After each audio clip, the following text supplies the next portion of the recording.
Okay, so last time, the party, after finishing their battle with Vlad and Maxold in the temple, investigated the temple a bit to see what secrets they could possibly uncover within the temple before going outside. The party then went outside and joined in the ongoing conflict for the village of Whetstone. Shortly after going outside, there was a thunderous explosion that took place up at the manor, so the party made their way that direction. On their way to the manor, the party joined in two different battles to help the allies that they have helping to retake the village of Whetstone. Eventually, they arrived at the manor and they were faced with a mysterious figure in a cloak. Upon stepping forward, the party engaged in a dialogue with this figure, and the party were told that all he was there for was imbuminite and seemingly the rings that the party had gotten their hands on from their battle with Gilius down in the mine. And he said if the party gave him the rings, he would leave. Wanting to discuss what to do, the party attempted to convene, but were prevented by Torvine being controlled by some sort of enchantment that made him walk towards the figure and hand over the rings. Meanwhile, Kharah watched, not knowing what to do. Sybil attempted to stop Torvine, but was prevented from helping him, and Raylog fell to one knee for some unknown reason, while Dothra tried to tend to her brother being in some sort of pain. Torvine, on the other hand, experienced a battle where the party took on this mysterious figure, and the party was completely decimated. At the end of the battle, Torvine was the only one left standing, and the figure told him, before I end all of this, I want you to know that it's all been in your head. Before snapping out of what seemed to be some sort of dream, and Torvine finds himself face to face with this figure and handing over the rings. The party then watches as the figure walks away from them towards the manor and exits through a portal, but not before mentioning that he said nothing about someone or something on the other side of the wall, and then walked through the portal. And that's where we pick up today. So you guys watch as this figure exits through the portal, says these words, and then you hear this walking on the other side of the wall. What do you guys want to do? I'll give you a round to prepare before this thing or entity enters into the house. Yes, the gate door is open. Visually through the gate door, can we see anything? Or above the wall? The courtyard. So is it this wall? Or is it like behind the wall? That is high enough that you cannot see. The bygones cannot see. Does it roll 15 feet? It is high enough that it comes like right here for the bygones, so they cannot.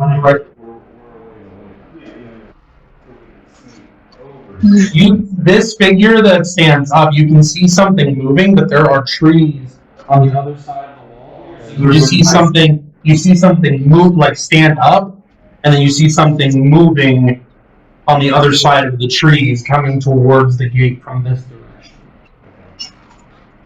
Okay, so it's to our right, behind the wall. Moving towards the gate. Do we see trees in the wall? No, you just hear the. Okay, we don't see trees. No. Maybe vibrations? You can feel vibrations from where you are. So probably good vibrations. I can listen to that. You don't have that on.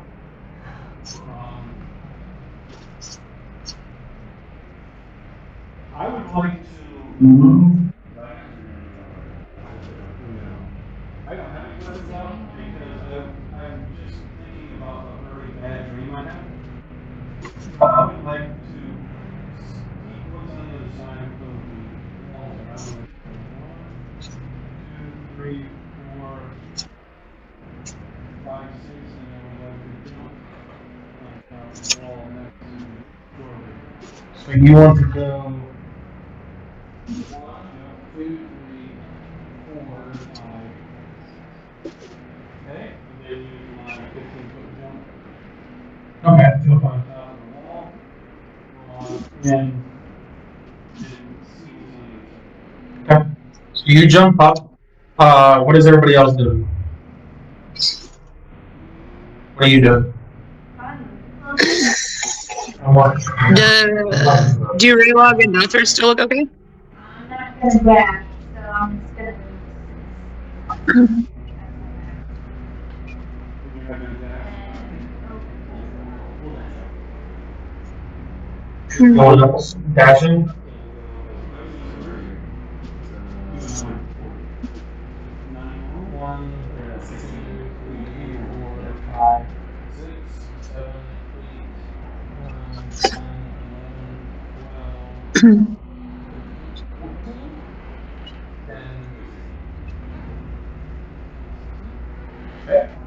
Very well, same thing.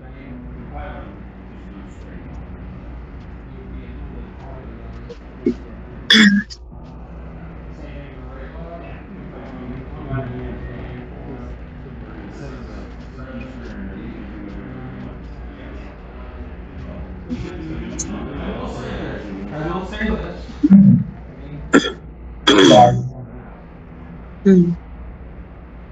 We were able to hear the thuds and stuff. Okay, so as you guys, before you guys advance all the way, I will say this. The Bygones and Kharah, Torvine, you wouldn't, because you're too far. You might hear something, but you don't see it. But the others see it. You see Sybil fall to one knee and grip her shoulder in some sort of pain, and she cries out. I'm in pain. You are? I are. Like, how could this be? Well, you get the side effect of that silly sword. It's one of those things of it was just kind of like, and then she just falls to one knee and like takes a few moments and and she's like kind of out, like Kharah would sense the more of the out of the breath part as she's moving forward because she's closer, but the Bygones see her kind of like fall down and then go down to one knee. Yeah, Derek would see it. He hasn't moved up yet. I'm just saying you guys would see it. You would get up, so yes, you would. You're not technically prone, but you would have been getting up from one knee. It would have been like, okay, you're getting up. You were just coming out of it. So you guys all saw him have that little short discussion and whatnot, and you were still coming out of it and on one knee, and you guys heard and saw like everything that transpired, and then as he went through the portal, you got up from one knee, and now you guys are doing a round before this thing emerges.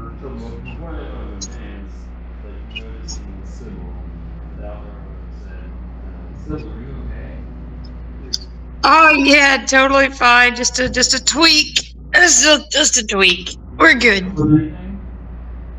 Not yet. I think we need to worry about probably. I think it's a giant frog that's coming over the wall. Do you guys have animal lore? But we're all aware that there's something. yes. Okay, Okay, so I'm gonna say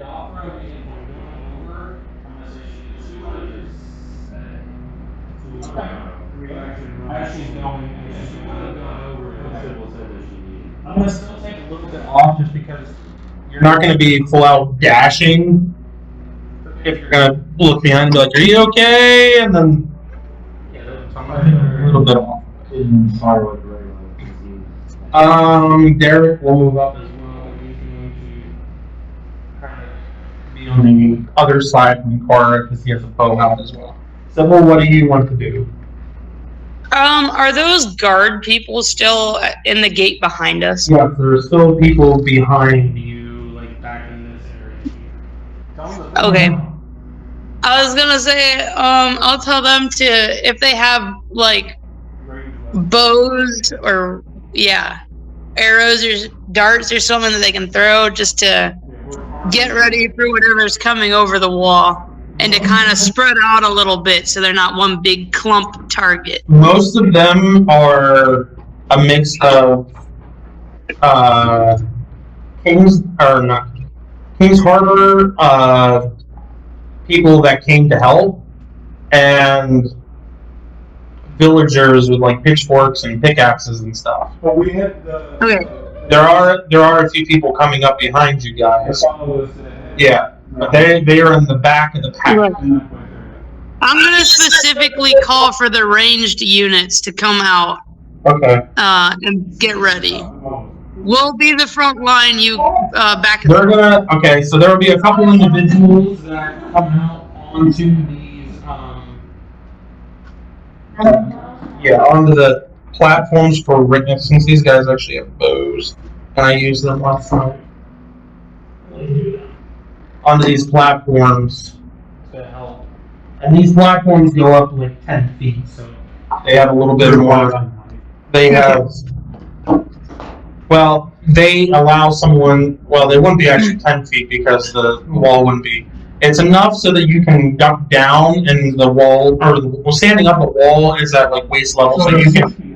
Yeah, so you can duck down if someone's shooting on the other side of the wall at you. Yeah. Okay. And then I guess I'll move 30 feet roughly towards the middle.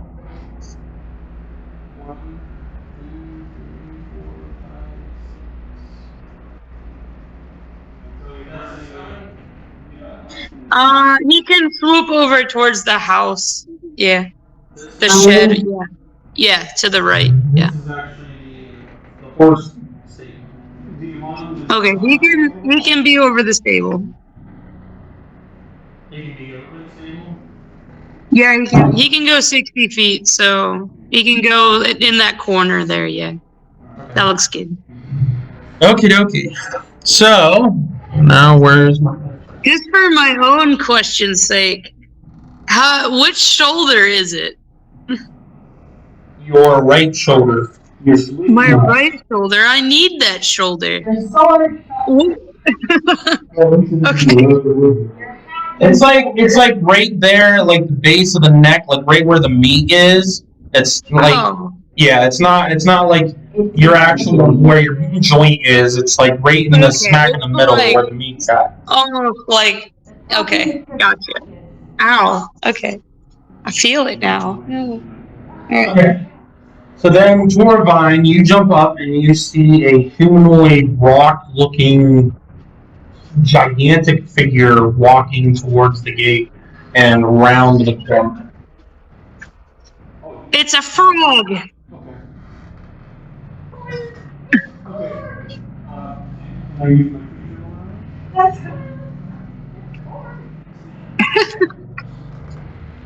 Yeah, go for it.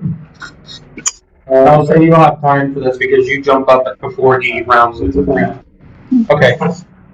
You know from your studies that wizards and followers of the Deceiver or the Enlightener sometimes will secure something that's important to them or something that they want to protect, a certain investment or whatever, with living statues, whether it be stone, metal, various different types of statues. This one seems to be made of stone.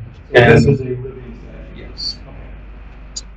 Which is supernaturally? Yes.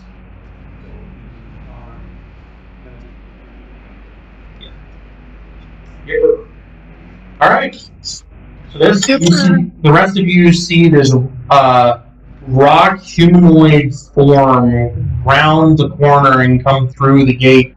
It's actually taller than the Bygones by a few feet.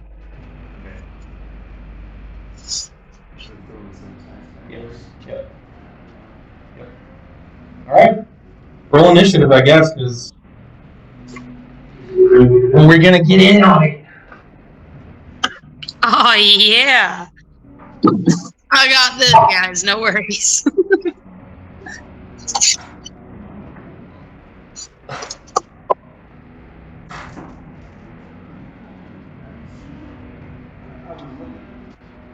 We had 10-sided dice, and I never grabbed one. I grabbed my 8-sided dice, thinking about that. All right. 0 to 5. And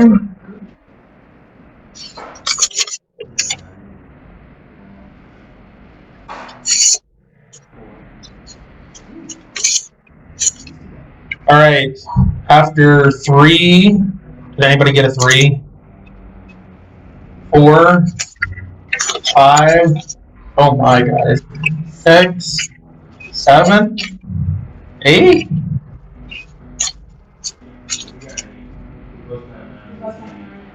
I got a 9. All right, so Tora I also Vine. got a 9. Roll again. Rollies. Oh.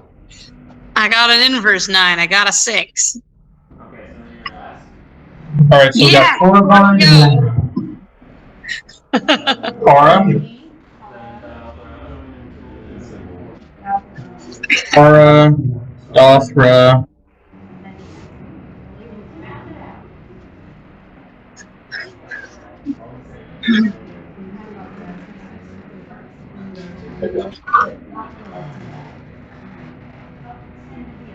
All right.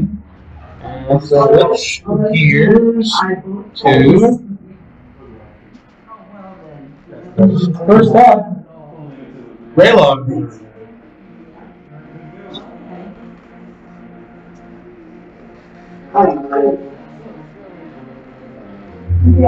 Yes. My goodness.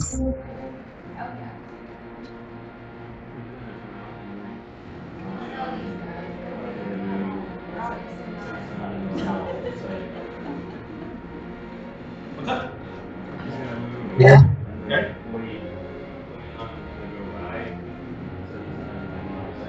Okay. You're holding your action. Okay.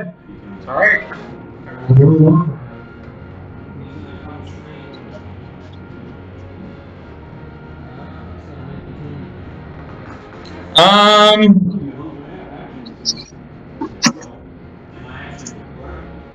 Yeah, because it's as soon as the condition for what your held action is for comes into.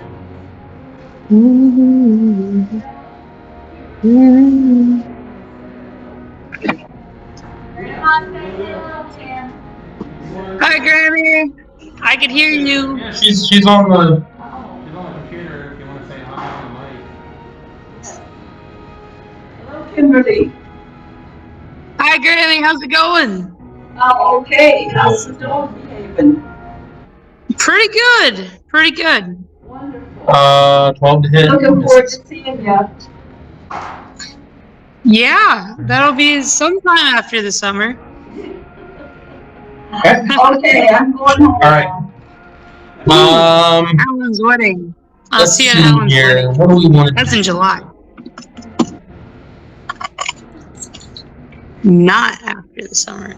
Let's see here. Everybody.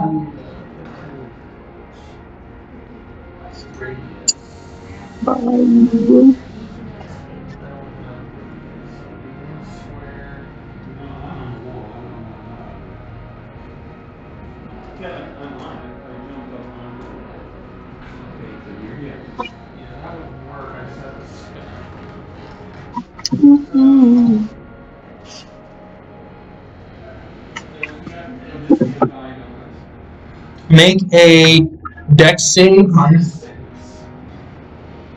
What is it? This -6 stuff.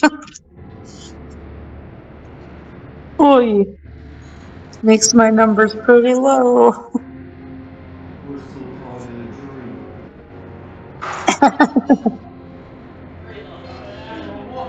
Okay. Oh,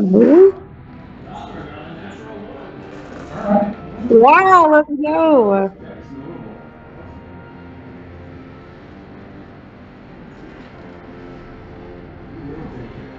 it's notable. 14 points of fire damage reduced to half. 7 points of fire damage. As you see, it kind of walk up to you guys, and it spreads its arms apart like this, and then you see its chest start glowing, and then there's an eruption of flame that just goes out in a circle from it. Whoa. Okay, that's its turn. These guys see that they're gonna take a couple shots. I roll a little low for both the allies and the allies. That's a natural 20 for one of them. Let's go. Those are my boys.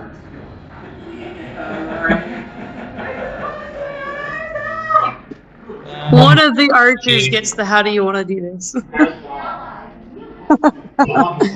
Best allies ever.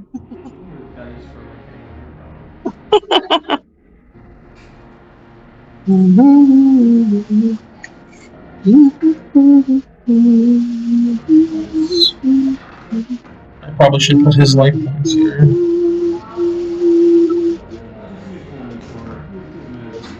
Actually, I'll just do. Okay.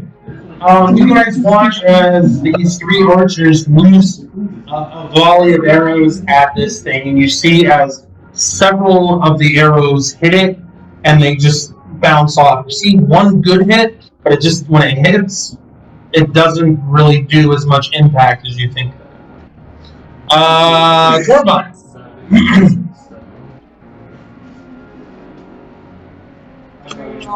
There are some special things with this because it is magical, or it is empowered. I should say, not magical. It is empowered, and it is stone. So there's various different things that go into play. Certain weapons are that's part of it, but it's not the effect of why it's not doing much or doing as much is probably both. It's probably like half and half. Rainlove wouldn't really get that, but the rest of everybody else, especially the clerics, they would have a little bit more of an idea of what kind of works with these things and what doesn't.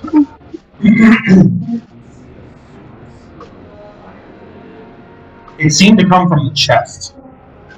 The chest area. There's nothing dangling or like super present. Like, yeah, no. Well then, I guess I will put up left. Okay. 20, 30 foot? No. 35. Okay. So the bygones are in. And that's a standard action. And it gives them a +2 to their attack. Okay. Remember that, guys? You got a +2. You moving at all? No, it's on my turn, and I can look around from there to see if something else is trying to creep from the other side. Right now, we don't know. So I'm just keeping a lookout, and then I will. Okay. Kharah? You're too far away. 35 feet from you. So you need to run really far.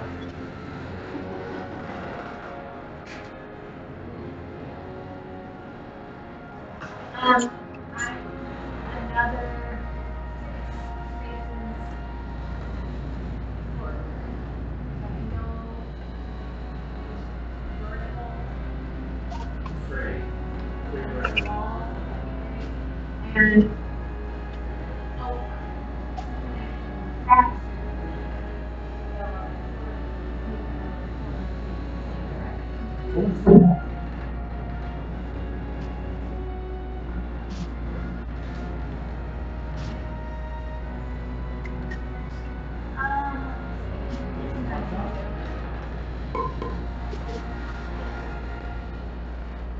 and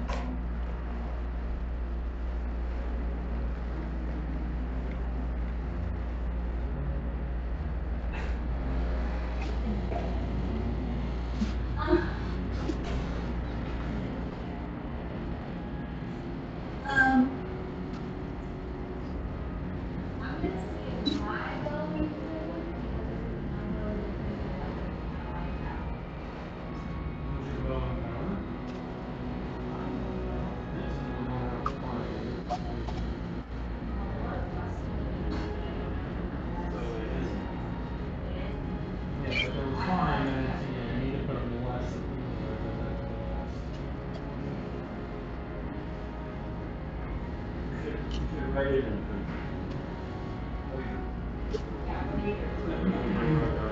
And when it's a plus 2, it's the plus 2 probably was from something either from Torvine from the plus up or him. So it would be a plus 1 to hit and damage. So it is a plus 2, but it's plus 1 for hit. Yes. Yeah. So there is a difference between your bow that you can think of, but you don't know. You don't know if they're using just regular bows or whether they have empowered weapons. You can go ask. I'm not looking at it. No, I'm talking about these guys. I am not talking about they were not helpful. I am not talking about. Take a hit. They're doing the best they can. Don't bash them. They're doing good. So I'm going to look up and I'm Okay, so this is a large entity, so you get a plus 1 on top. Hit.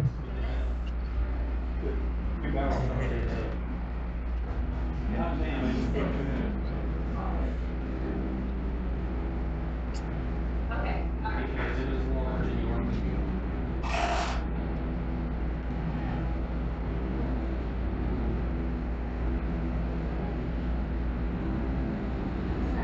Just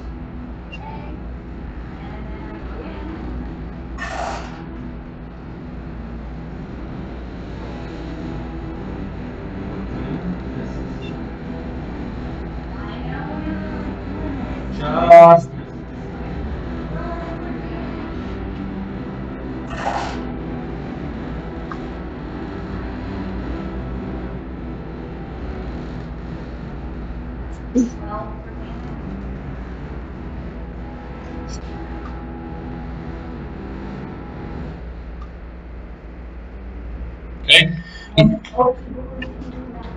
Alright, so you guys watch as Kharah pulls back an arrow and looses it, and unlike the arrows from the archers back here, this one actually sticks into the target and doesn't just hit and bounce off. This one actually sticks into the stone.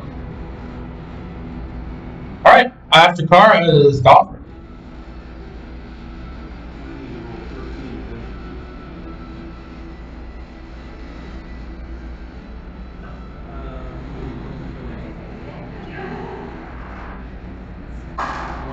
Home.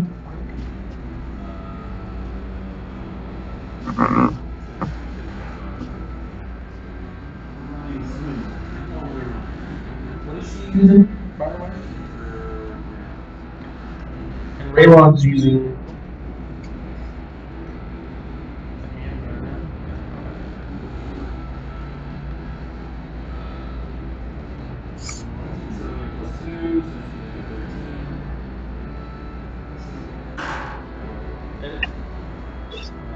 You get plus 3 for flanking, and you get a plus 2 from Torvine. So you have a plus 5. You don't have a minus from this because it is large. So you have a plus 5.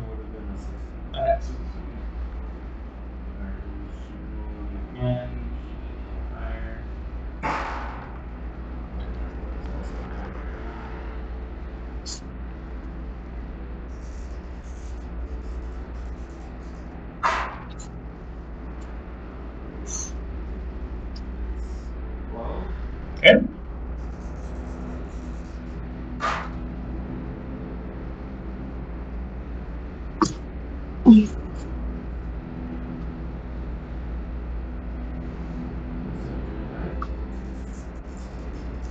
$25 for the second hit total.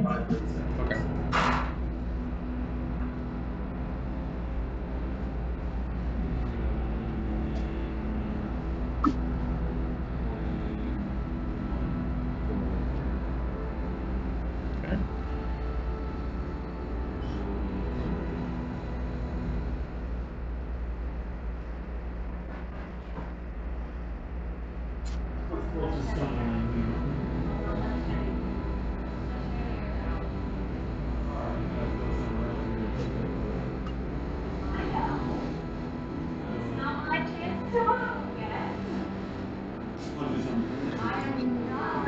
Is your axe?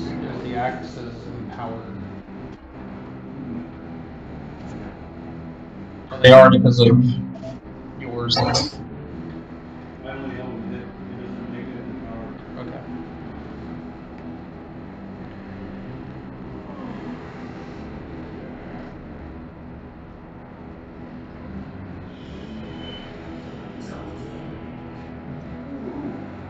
Not quite. Okay. After Dothra is Sybil. Ah, cool. I'll run about six squares in a row right there. Am I within Torvine's range or no? It'll be right outside. Just shy. All right. I will bonus action do bless stones. So I get 8. I get 8. I can throw 3 because I'm specialized. Thank you. All right. So then I will throw 3 of them. I'm a specialized rock thrower. Here we go. Let's see. So plus 3 or whatever. 14? 14 to hit? Yeah, to hit. Just misses. Okay. 19 and 7. A 19 to hit hits. Alright, so the 19 a hit. So that's 3, 6, 7. 7 points of rock damage. Yeah, bludgeoning. Stone on stone action. Oh, what was that? Yeah, I figure I smash a rock with a rock. Okay. So you guys watch as Dothra takes 2 swings at this rock figure, and you see her connect, but her blows have similar effects to what the archer's bows and arrows do. It seems like it does some damage, but it's significantly reduced. And then you watch Sybil create rocks and throw it, and one of them dings off the head, and you see a bit more significant of an impact than any of the other attacks that you guys have seen so far. Well, The arrow stuck in, but it didn't just like ding off. The other one still did damage, but it didn't significantly like sink it. Yeah, it still didn't do. As much as the bludgeon. After that, Derek goes.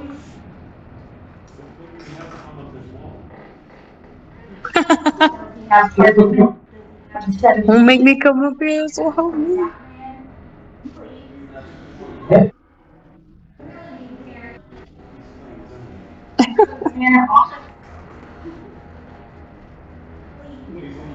Derek takes 2 shots. One of them connects, and you see a similar thing where it hits and just bounces off. All right, we are back to Rayla. Oh, Festus is gonna move a little bit closer. My bad.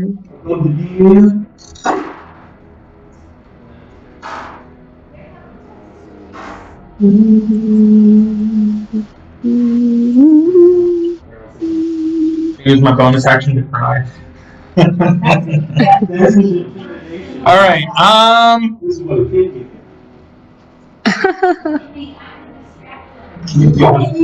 Eyes up here, Bucko. And they're still flanking. Get back. Oh, he gets a swing free. He is not distracted at all. You have one shot. Big guy. That's the line. That's his best trying to do it. Effect. Bits and pieces of rock fly off the really pretty. Push that up. You can't move the square.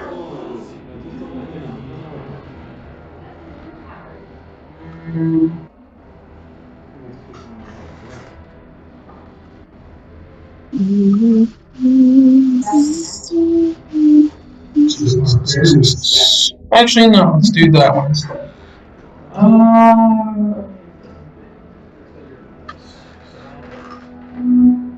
Yeah. Okay. Everybody except for Derek, yep, and Bear. Oh man. But it doesn't hit Correct. It doesn't hit Toradine. You'll understand why in a second. Yes. Everybody makes a -6 con save. Con. Ooh, no. That was a big no. Ooh. You can always try. There's always a chance. We're using our check number. Yes. There's this -6. So if it's 12, then you take 6 off of it. You have to roll lower than 6. I don't know what it is, but you can certainly try. All right.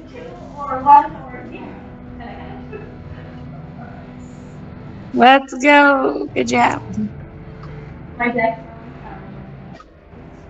I was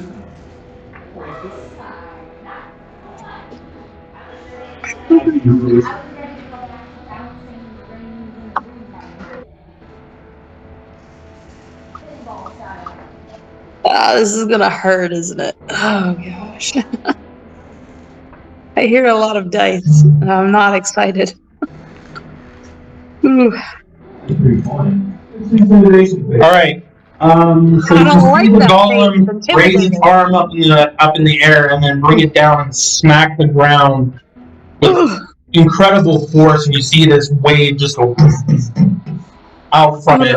This red wave go out from the ground, and where each of these individuals that are affected, Raylog, Dothra, Sybil, Oak, and Kharah, there's a pillar that comes up from the ground where you guys are standing and does damage. You take, Oh goodness. if you succeeded, or if you didn't succeed, you take 14 points of lightning damage. Oh, I'm resistant. Let's go. And All right. 19 points of necrotic damage. Oh, that I'm not resistant to. Okay. Yes. Let's You say it's half of both. 26. 26. Most these math 4, 5, 6. 70. Anybody fail the check? I Is did. not, if you fail the check, you are also knocked prone.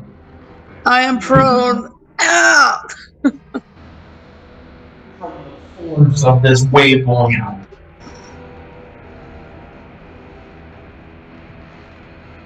Does anybody need the damage again? Or you guys good? I think we're good. Is that the I think I also did math wrong. There we go. Did you say? Right.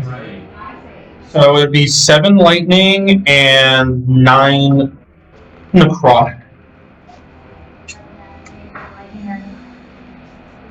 I have to specify for some people have resistances.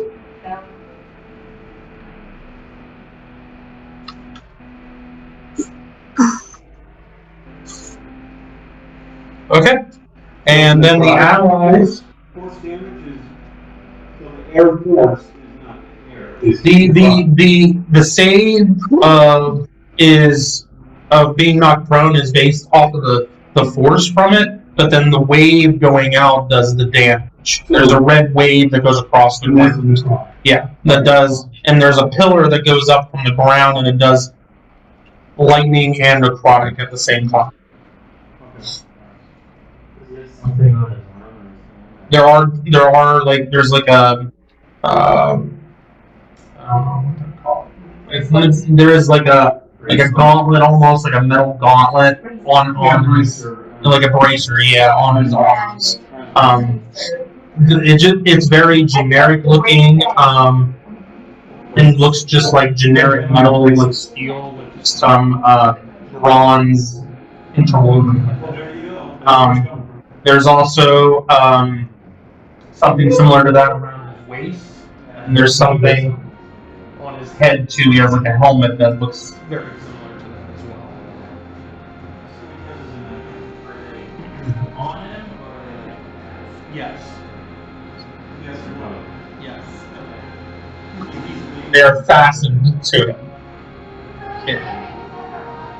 All right. Then the owl and go. Another natural 20. Wow, it's doing good over there. Let's go, Archers. Let's go. Use Colton's natural 20s on not us. There we go. That's what we want to hear. Okay. Corbine.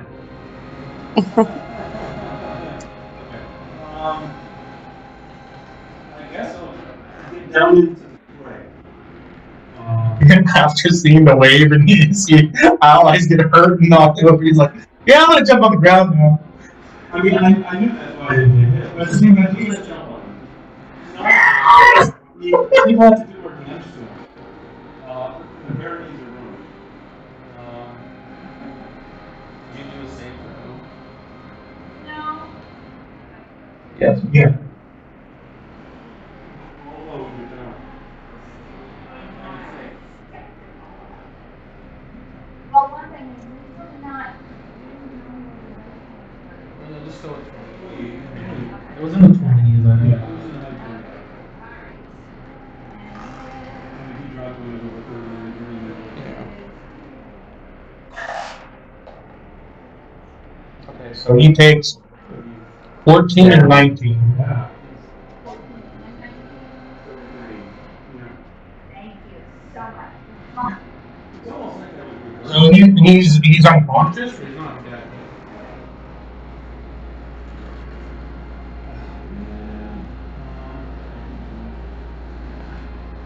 Nice haul, last. I don't want to look so cheesy hiding up here.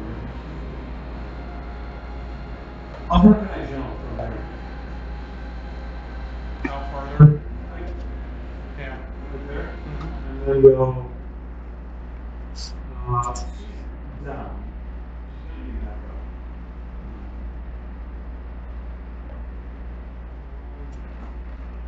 So I like that game flanking now, because she's gonna be back up in the flanking. Instead of yeah. I need to help me at this point, so.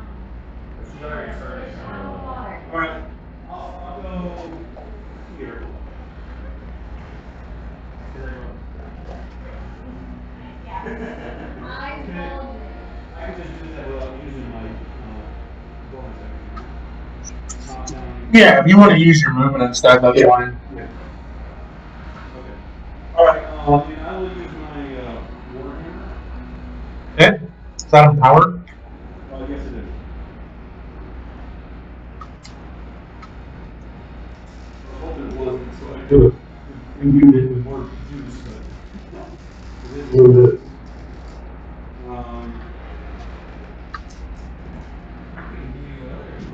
Okay, 15, that's a 10, and that's a 20. Oh, I get a +2 because he's large. I get +3 because he's large. 10 hits a 13, which is nice. 15 or less, it's a 17. Oh, you're right. Back up. That would make it a 15 because you said 13. Yeah. So that would hit. So they all hit. And the 15 hits a 17. And 20 is a 20. Okay. That's my little bitty two-headed warhammer. And I swing 1, 2, and 3 times because I'm swinging backhand. So it's double.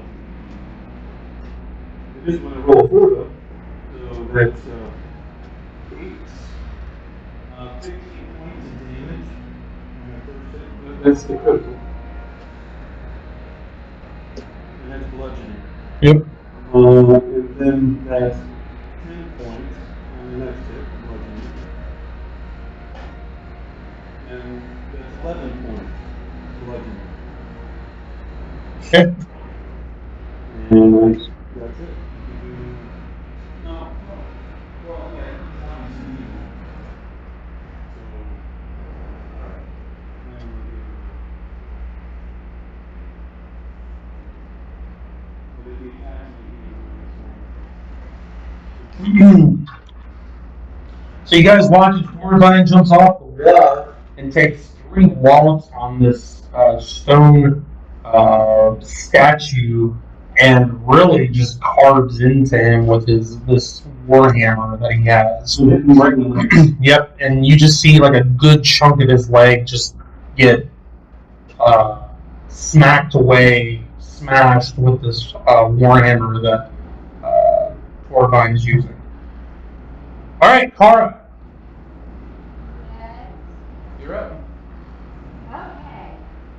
Here, hang You gonna drag her there? on. Let me heal. You're up right now. Okay. Yeah. Yeah. Heal back up. Spaces. Back up. Still within range for the But you pulled him, so that's right. And you get to save your potentially Yeah. If you want to try to pull him further, you can. It'd be half of your movement, basically. Mine still are.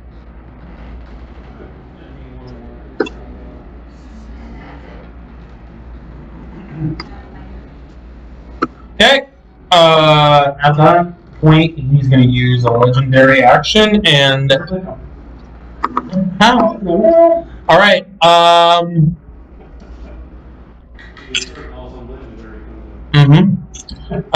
Basically, it would just be Dothra, Raylog, and Torvine in this one. Make a -6 wisdom.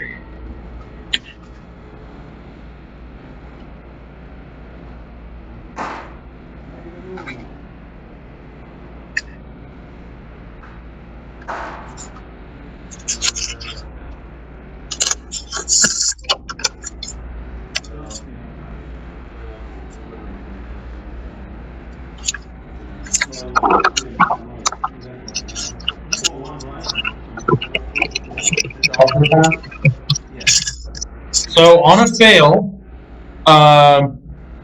you cannot use reactions.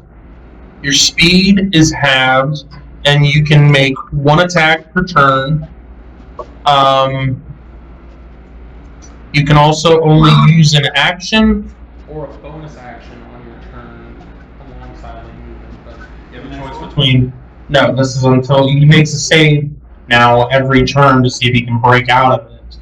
But he gets an action or a bonus action alongside of his movement, and his movement is he gets 1 attack. All right. Then we get to Dothra. It's Dothra's turn.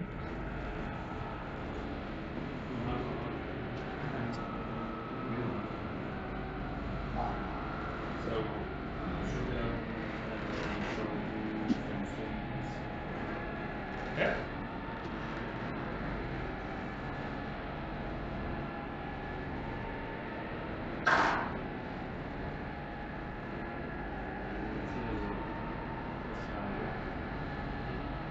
Yep.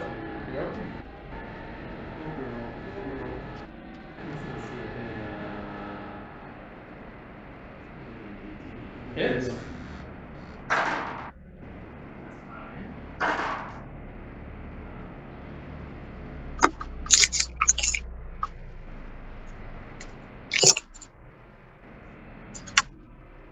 That misses.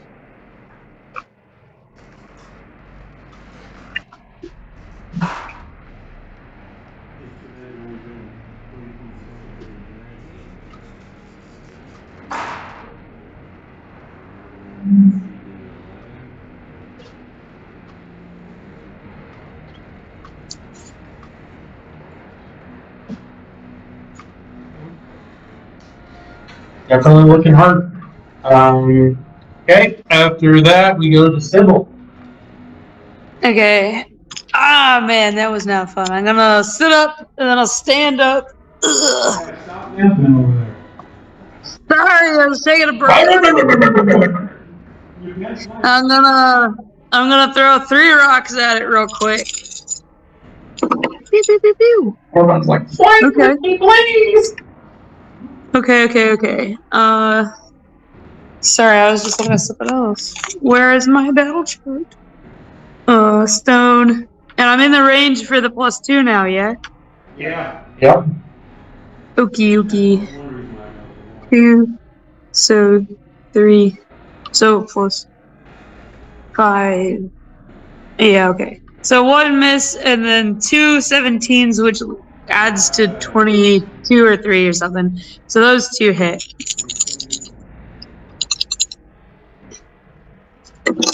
Oh, sorry. Okay.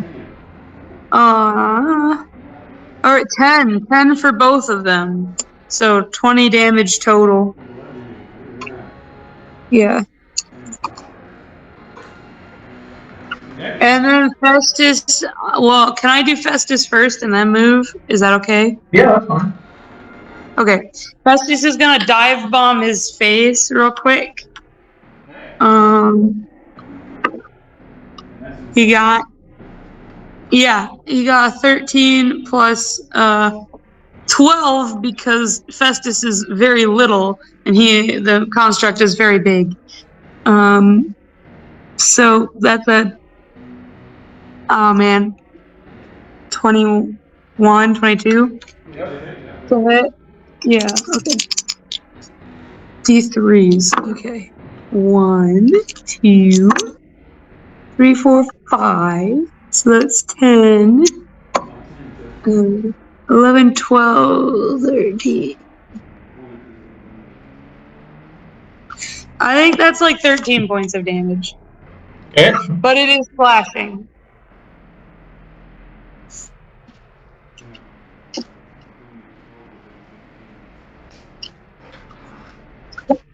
Okay. And then I'll walk up and I'll flank with Torvine.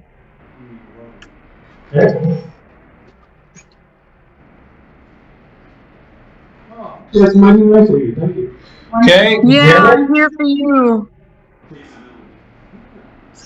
that's a hit.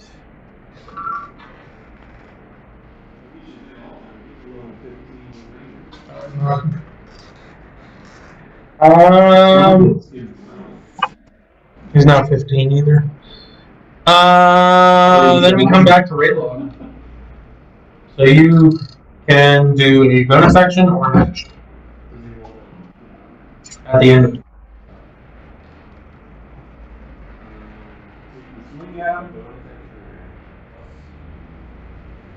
Correct. He can move, but he has half of his movement. And you can either do a action or a bonus action.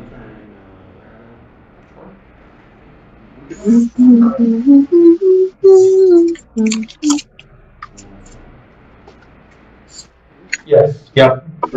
Yep. Just trying to check.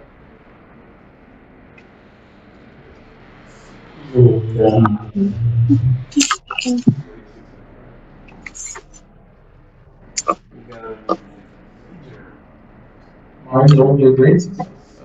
Yeah. Right. Okay. Okay. These do not count as empowered attacks. So.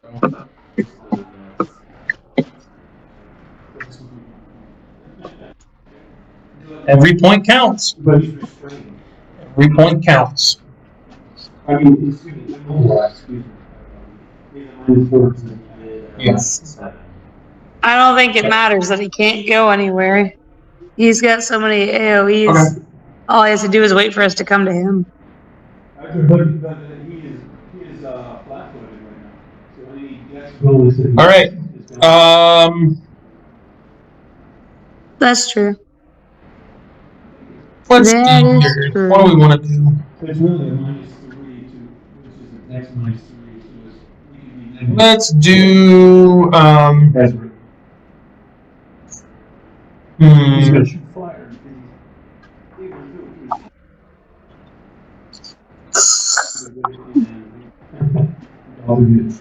Fire. They don't want to.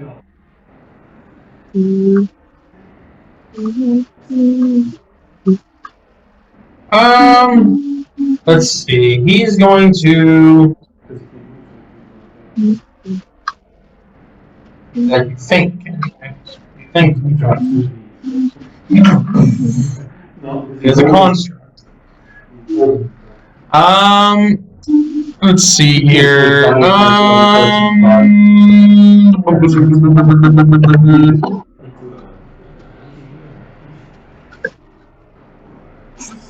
He's gonna try to break the graph.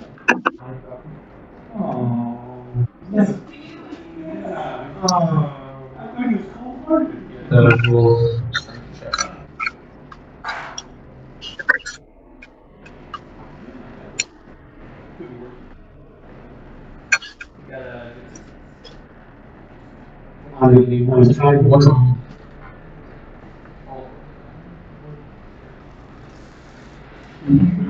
Eight.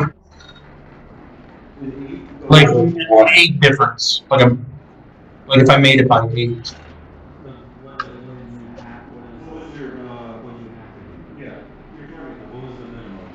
I rolled 8 below what I needed.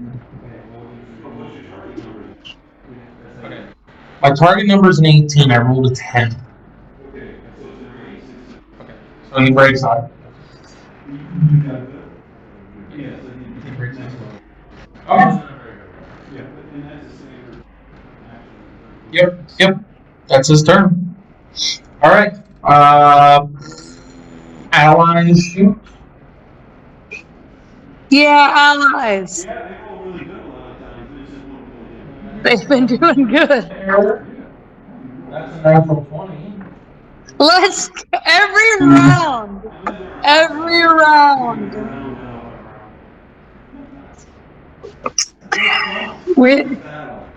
If it's a natural Honestly, 20, just to make them then feel other like generic weapons I make it. contributing to the cause. Contributing. There we go. Almost 2. Contributing. Oof. He is looking hurt. He's looking hurt. All right. Ormond. Finish it. That's a bad roll.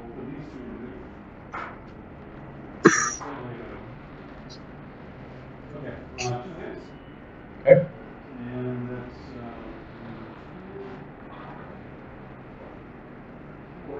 11 points of damage. Hey, you want to do this? Okay. Let's go. As I hit him in the leg, Okay. snap the knee off and hit it as high up as I snap it so Okay. Okay. So you guys watch as Torvine clips the knee off of this construct and then goes up again into its thigh, and you just see the fall forward. Everybody in a 20-foot radius, so this would be how far? Well, Festus had to fly a little bit, so I'll say he's just out of range for this. Everybody make a dex save. Dex save. I'll say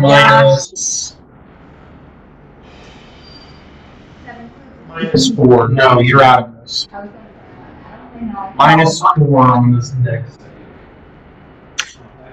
save. The dice are not with me today. The dice be with you, my friend. Oof. All these 15 with the minus.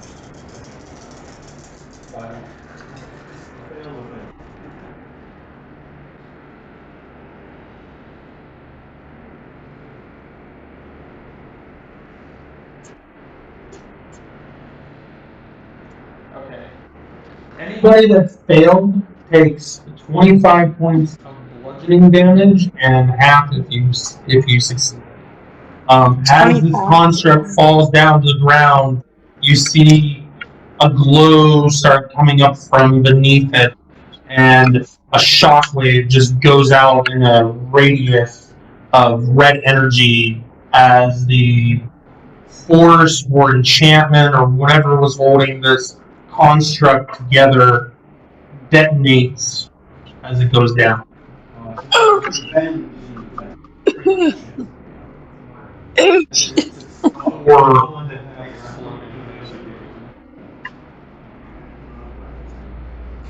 Ew. That hurt a lot. after death. Well, this is why ranged units are always getting the best out of things. Instead of melee. Ow. Yeah, I guess it was worth it. That hurt. Did we see the items that were attached to his head and his arm and his belt? As he, well, nobody has. You guys can see like the metal pieces and whatnot that are on him. Yes, you can see them. Well, let me use it after. They do not look the same as whenever he was attacking you guys. Yeah, and they look very dull, rusted-ish. We're back to black and white now. Okay, so whatever was feeding him the misery and gave these things power has now diminished due to us.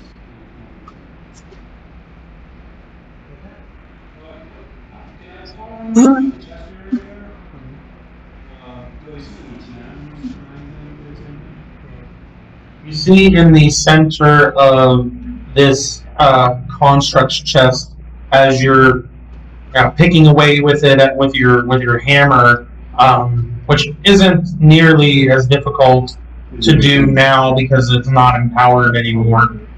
Seemingly the empowerment not being there, but you find a broken, shattered. Well, inside you find a cavity, and then there's a broken, shattered remnants of a red gem that could be ruby-esque. Yeah. Yeah. Large ruby. It's on the larger side. Yeah, it's like a fist size Like red. for like an average. The ruby large star. Yeah. So after the explosion, I turn around like a cartoon character that just got exploded, just like black everywhere, hair sticking out. I give a thumbs up to the archers. Good job, guys! We got him! We did. Yay! Ow! Ow! Lots of pain. Ow! Ow! Okay, so did you fail your save, Sybil? I did, yeah. Okay, so Sybil gets blown back a little bit, which you failed yours too, didn't you? Yeah. So you guys would have got blown back a little bit and knocked prone, but you got up and started examining it. Sybil, as you get up, the rest of you see her as she's trying to get up. She clutches her like her shoulder again as she's getting up. Ow! Oh man, that hurt. Ugh. And then eventually, a few moments later, ends up getting up. Oh, we're good. Yep. Landed on that one wrong. Ooh.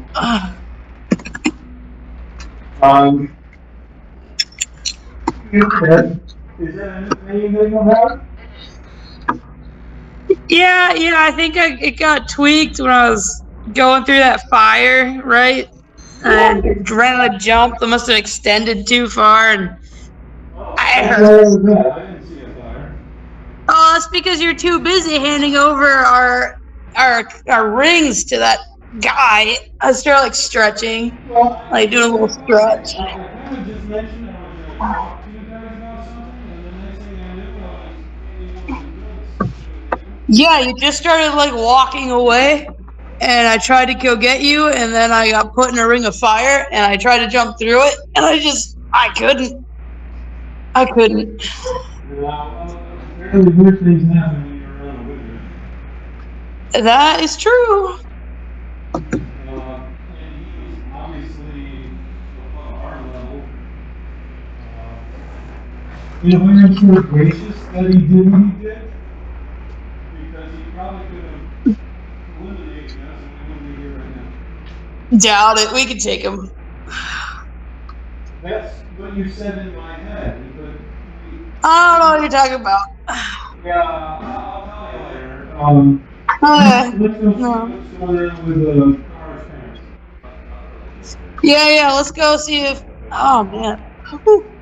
Go see if they're still charmed or not. Very much so. I'm working on it, but we need time. The time isn't on our side. Nope.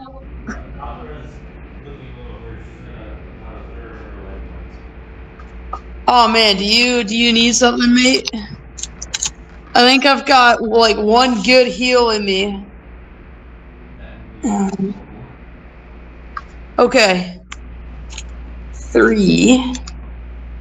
I'm not as good at this as I used to be, so bear with me.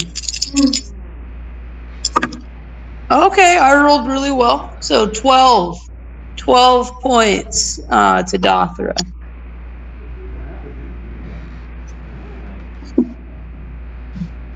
Hey, look. On 2d6, that was good. Well, I understand. I'm just saying the amount that we've been taking lately. You did a wonderful job of administering it. Yeah. This will hold you over, but don't explode anytime soon. Yeah. Some of us could have been going to the great realm. But we didn't. There's a bear over there that looks unconscious. Right. Back together. You have where he can be conscious. You have potions to do.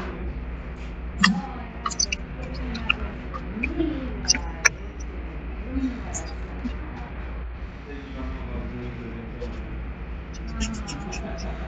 That thing that we do.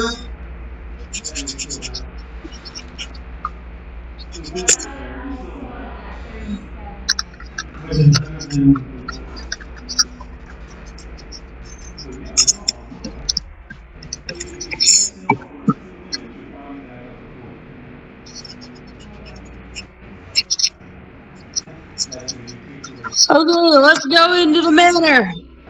Okay. So as the battle comes to a close and the dust settles with the battle that you guys. Ooh! Oh, that's right. Derek. Yeah. Hey, you've done a really good job, my dude. You've done really well. Can I have my rock back? Oh, sure. Yes. As he gives it back to you, he's like, you didn't do too bad yourself. Well, thanks. So, Don't forget your sword is a loner, okay? Right. Your +1 longsword, it's a loner. Gotcha. Okay, so You can have it back. I have three stones left. The stones that you threw that missed the critter, Oh, those don't come back.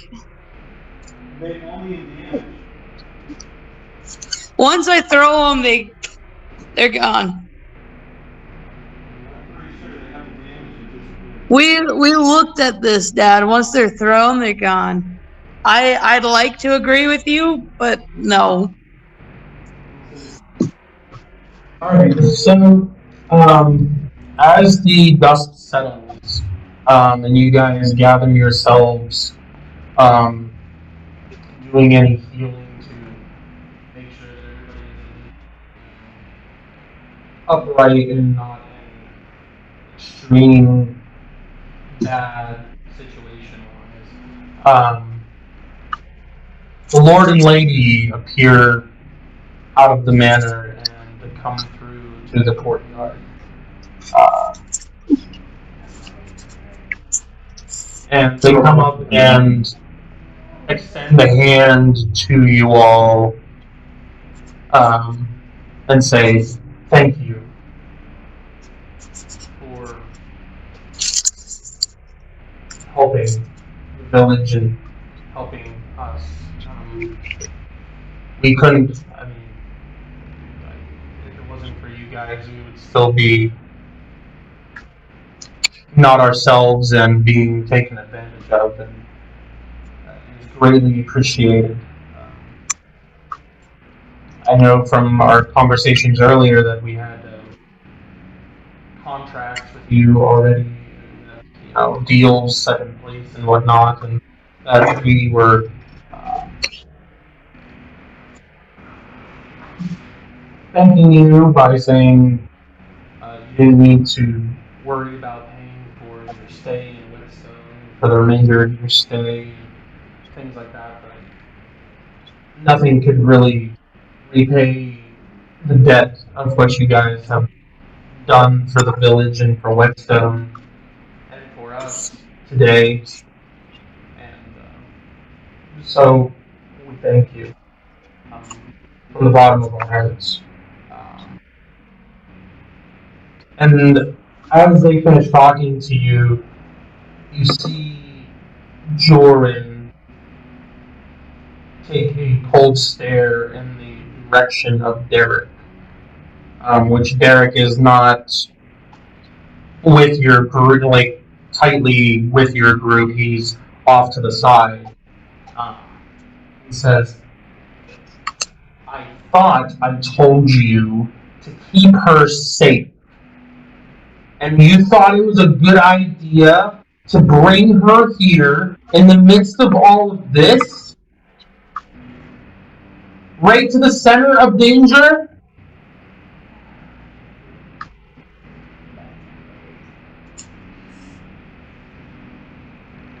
Your services are no longer required, and we will be not doing any more contracts with you.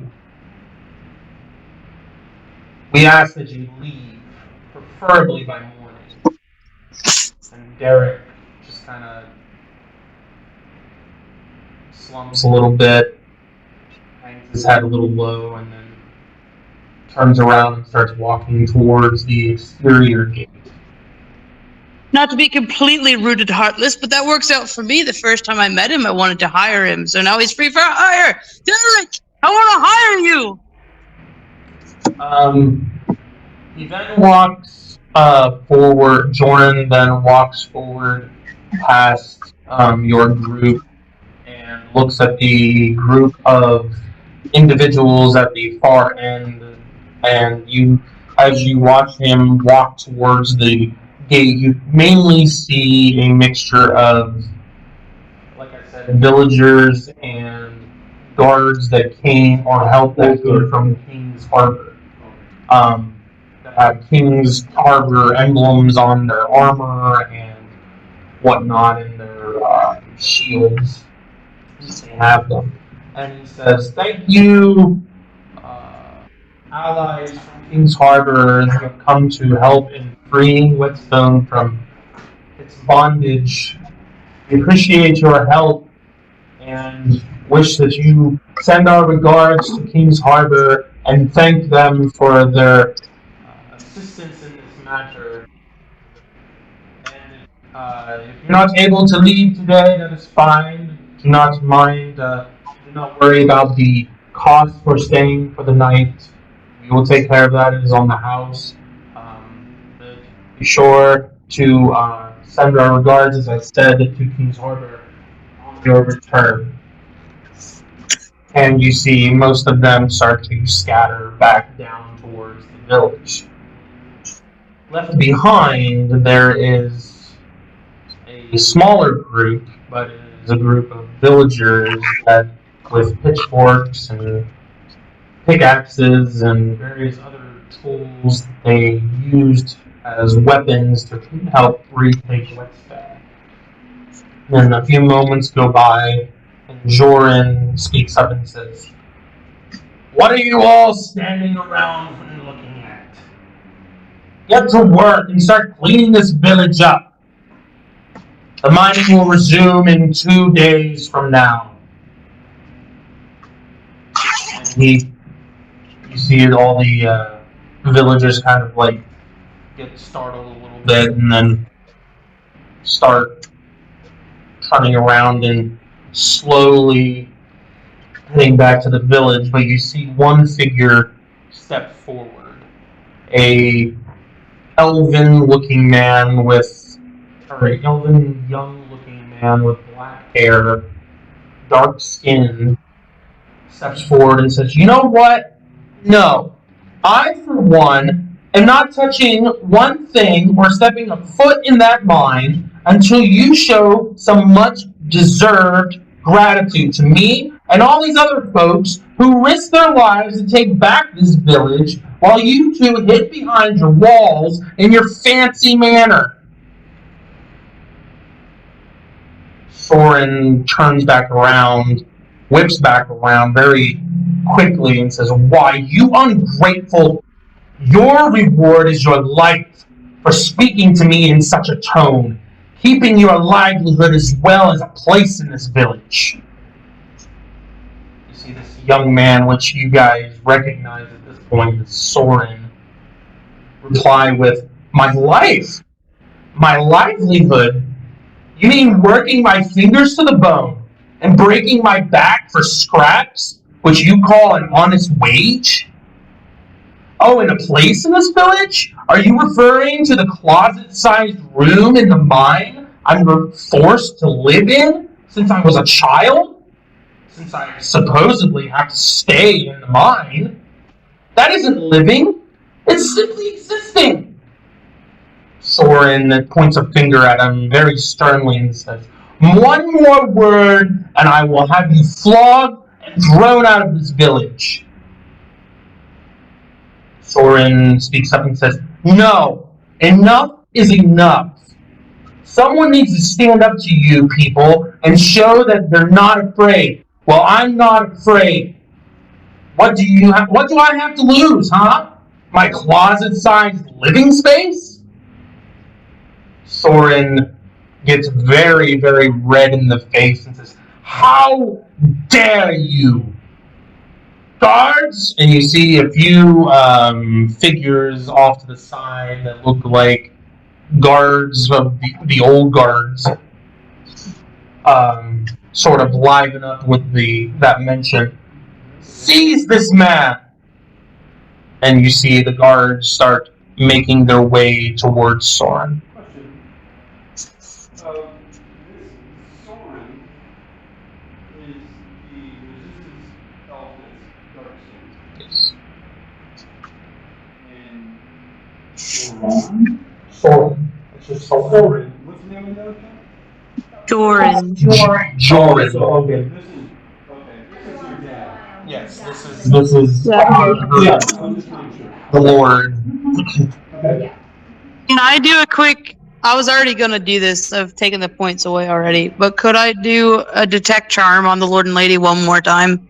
Sure. I don't believe that they're properly the way that they are. To see if we see snow to be as Oh. or part of it was a Okay. to make it look like that they're under control and then we go back to what it was originally. Right. Okay. Yeah.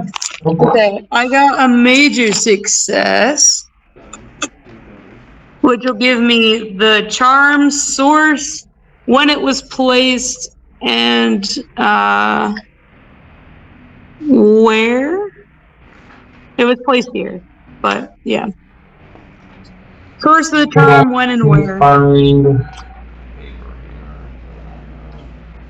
Because I know that they got visited in the night by that dude, the Dark Force. So I doubt they're okay still.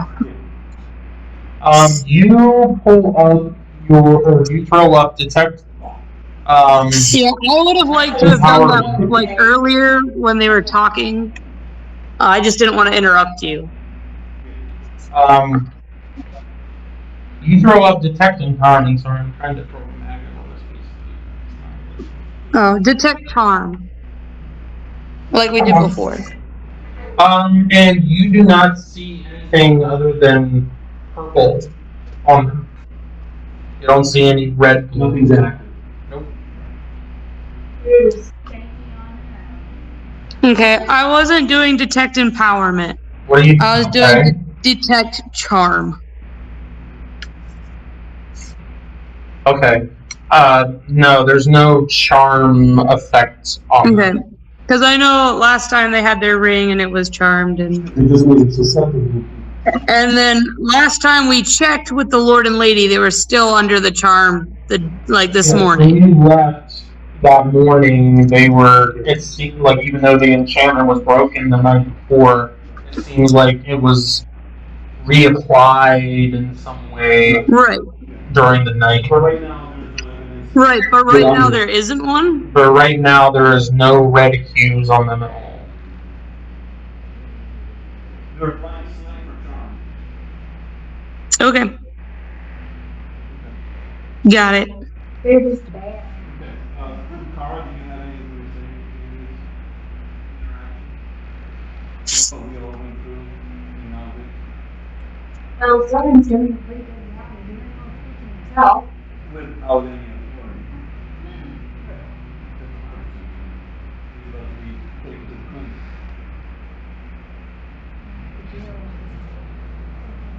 Um.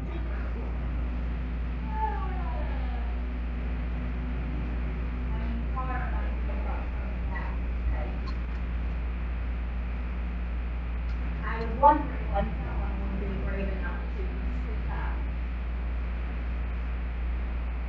Because I've been saying these things for years, and when they fell on deaf ears or put aggravated situation, I try to remove myself in order to ease the persecution that was going on in the town.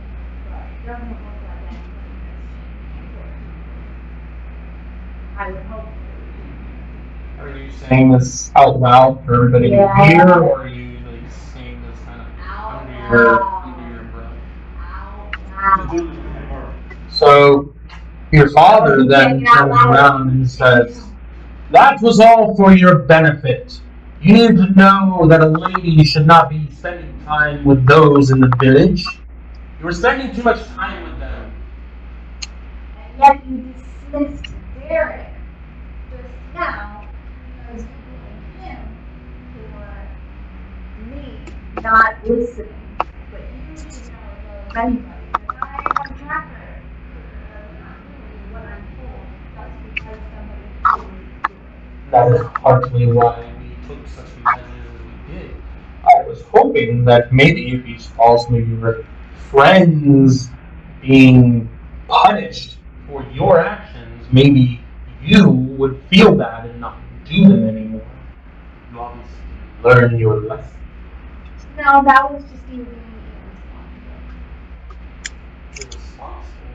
I hired someone to have to watch you constantly.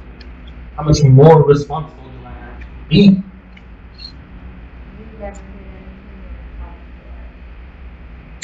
No, we will talk about this later.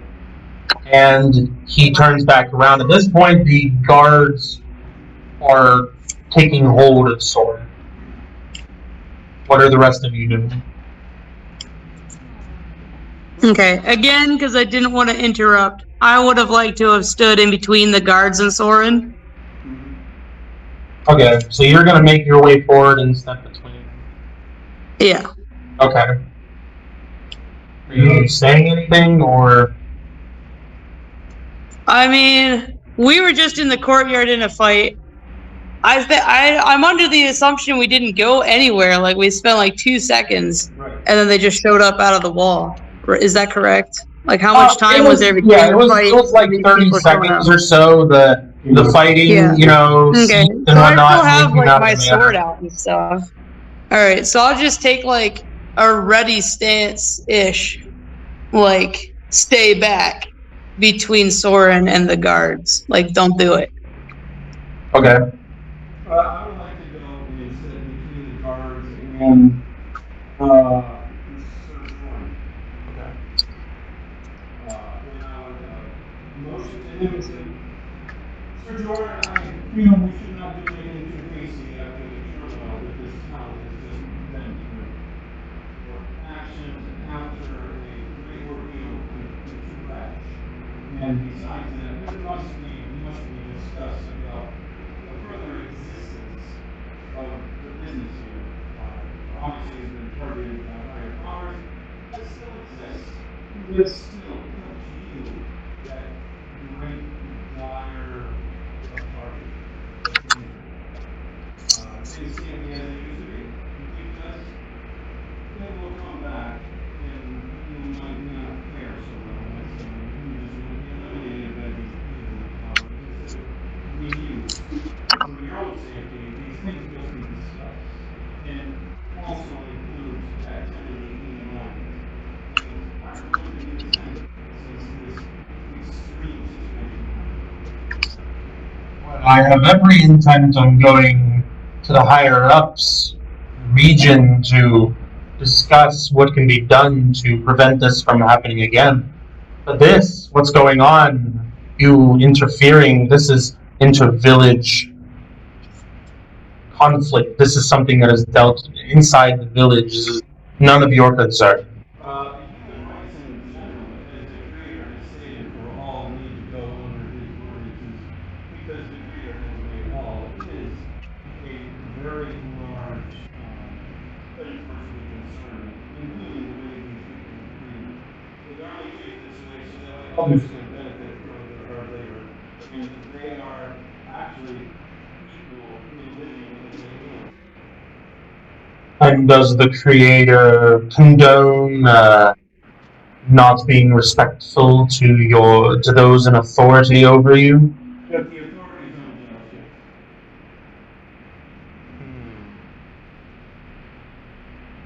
You are no better than the evil that is just left if you're to be an authoritative dictator over those who should be free to make their own choices and not strong arm because you wield more power than they are. Even if they're not as powerful, doesn't mean that if they are any less of anyone else who needs their freedom.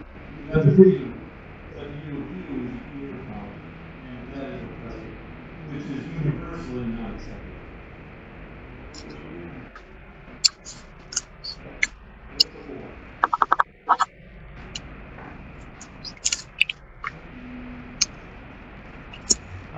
You see his countenance and his stern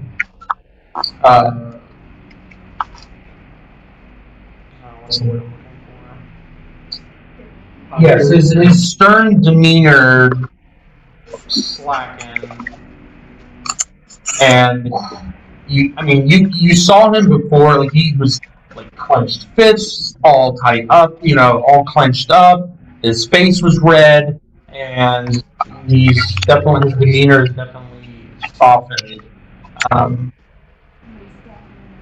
Turns back, he looks at the guards on the other side of you and says, "Let him go."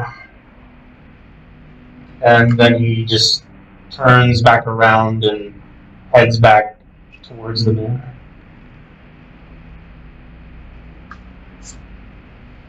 I don't know what else to say when we're running that It seems like you broke through a little bit. So we would like to continue to discuss this at a later time today in the evening. Yes, we probably should discuss your reward for assisting in this matter and helping to reclaim the village. You reclaimed it from evil. Yes. And you are a believer in evil and good, yeah. Aren't we all? To experience it firsthand, to remind us that it is an ongoing struggle.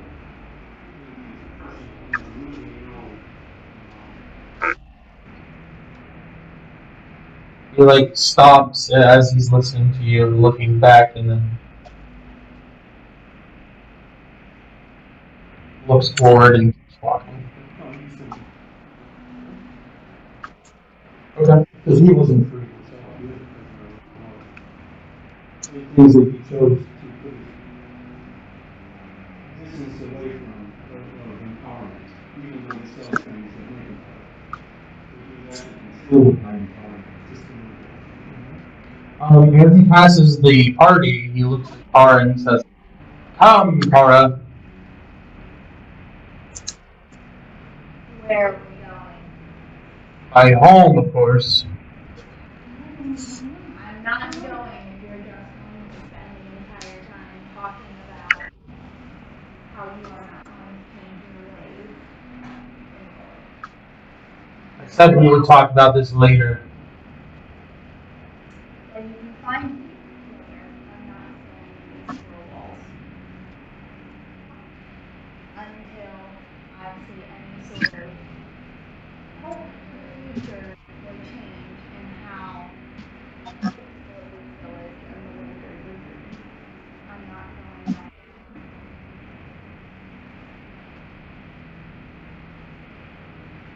You see him stare at you for a moment. And then he looks towards the manor and he continues walking and says, "Fine, have it your way." My way of integrity. And he keeps walking. Okay. And he heads back into the manor. And the lady in tow. Okay, so that is true. Yeah. I mean, we kind of knew that before we came. Yeah, but even after knowing that everything he had was not his, and then to see destructiveness all around him, and he still doesn't give value or worth to the things other than his personal gain. Well, I'll tell you from this point of view, if you own everything, to have everything taken from you, and then to know you have everything taken from you, you're grasping for any kind of control that you could possibly have. And this is the only control that he has, and to feel it trying to get pulled away is the worst possible feeling in the world. He's just doing something to compensate for what he lost. I understand exactly what's happening. And what you need to do is give him a little bit of time, a little bit of space to breathe. He'll be okay. That's why I call him really down already. Yeah. Well, I guess we'll come back and talk later on tonight. Hey, Kharah, you should go talk to Derek. He looked really, really bummed. I feel like you should go try and cheer him up. Yeah, she stepped out of the room. Oh, man. Okay. Yeah, I just feel like Kharah would be the best person to cheer him up. I'm not a cheerful person. All right, well, I guess considering we helped lead this revolt, and we get the higher ups, that we probably should rotate people and see how. Yeah, let's check. Let's go through, see if I can't heal anyone anymore. I only have one PowerPoint. I want to meditate, do some think time for 20 minutes. Oh yeah, let's do that. We should do that. I have 1 point left. Yes, let's go to the inn and sit and smolder for a little while. You can throw some water in your face and clean it. Yeah, I'm just like ash everywhere. I got blown up. All right, how long do you want to sit? For like an hour, maybe? Well, we can do it in an hour, or we can just do the first 20 minutes, do the first bonus, and then get out and do stuff.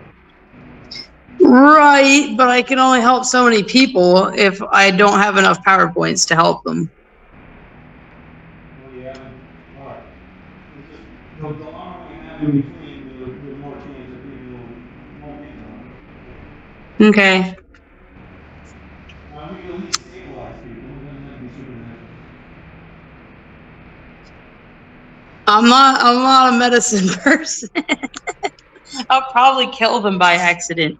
I was never good at that part of school. You know, I got D's. My credits do not transfer in that class.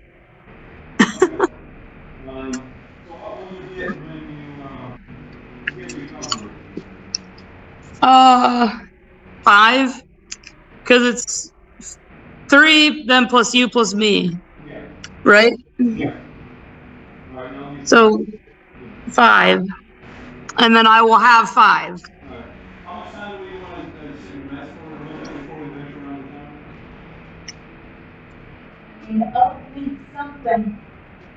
I think this is going to. You guys also did have items that you found in the temple as well. A couple boxes Yeah, we have one boxes. opened and things like that. Alright. Well, we can't identify anything if we had to or whatever because Uh, we don't have informed. I have identify, but that's 2 PowerPoints. Well, you have to see if someone's empowered with your sword. Didn't I already do that once today? Yep. I can only do that once a day. Okay. Yeah. Well, tell the dragon to pick it up a notch. You know, I tried that and I got like fire, and then I didn't get fire, and then he was like, "I'm so sorry. I don't even remember my name." Okay, let's look in these boxes first, and then we'll delve into it. Okay, Kharah, you had a big box that we got in the town. That's right. We're back at our dorm room over. So we're only there for 20 minutes. There, bud. So I get Oh, one every minute. So Did I drag him upstairs? well, you guys have to heal him in order to bring him up to consciousness first before he can move. Didn't you say you're healing person? You still have healing. I had it. Yeah, but you still have healing. Okay. Okay, so what is that? 2d4 or whatever? 2d4 plus 4. While she's doing that, I would like to look at that. What's that? For time's sake, I just look at that box while she's doing that. What box? Which one was that? Let's go with our side one. Okay. The one with the platinum doubloon And it was locked, yes. I didn't check to see if it was or wasn't. We didn't even try. Okay. Yeah, I'm pretty sure this one was locked. Let me look for traps. Yeah. Look for traps. Yeah, 37 out of 50. Bam. Did you say 37 out of 50? Did she grab it? Yeah. No, it does not seem to be trapped. This looks like it doesn't have any traps. I'll have to take your word for it. Alright, so, You should. I'm really good at this. Kara's good at it. What happened to Kara?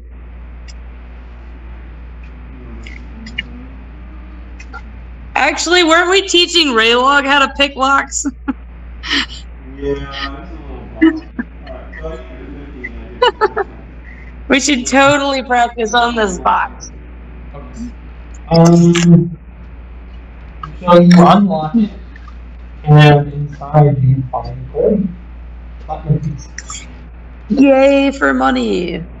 This is temple money. Blast it. 50 platinum pieces. 50 platinum pieces. We can't take platinum out of Yeah, the it's temple. That finely seems dark wrong. cherry finish.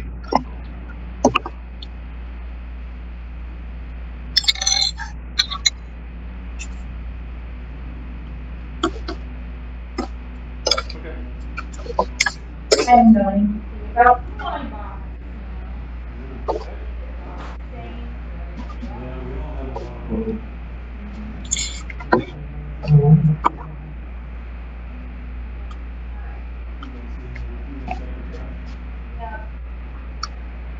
On what? Kharah has a large box also. Oh, I thought that was the box I was looking at. That was my little box.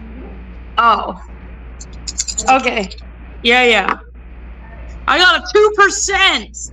Let's go. I'm way better at rolling percents. Today until tomorrow, they're all in the 80s.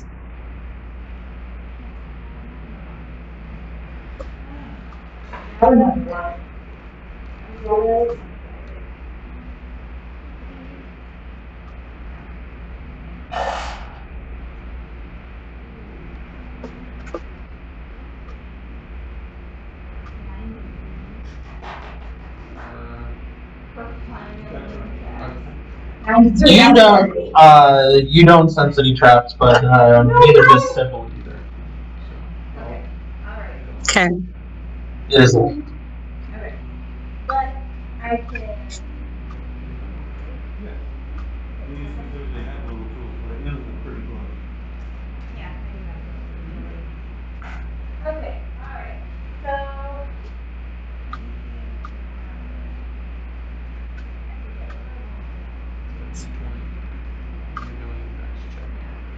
And you have a +2 because of your gloves. Okay, good. That means I made it. Not a difficult lock to open. You do open this box and you find 3 potion-sized vials. Colors? One is a clear gelatinous oil-looking liquid in it that has tiny, almost silver-like shards in it that you see kind of reflect the light inside this oil-like substance. And then the other one is a red color. You said 3 potion-sized vials. okay, so the first one is the clear gelatinous. And the other 2 are Other 2. the other 2 are a reddish color.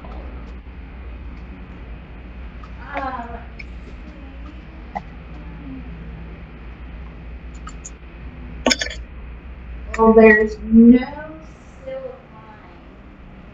The 2 reddish ones look like healing potions. Okay. You now have 2 greater healing potions. Okay. Cool. Which are 4d4 plus. Okay. The clear, gooey one, that doesn't look like a potion of speed, does it? No. Okay, what do the potions of speed look like? It's a. Trying to remember. I don't remember if I have another one here to describe. Okay, I just wanted to see if I'd seen it before. That's okay.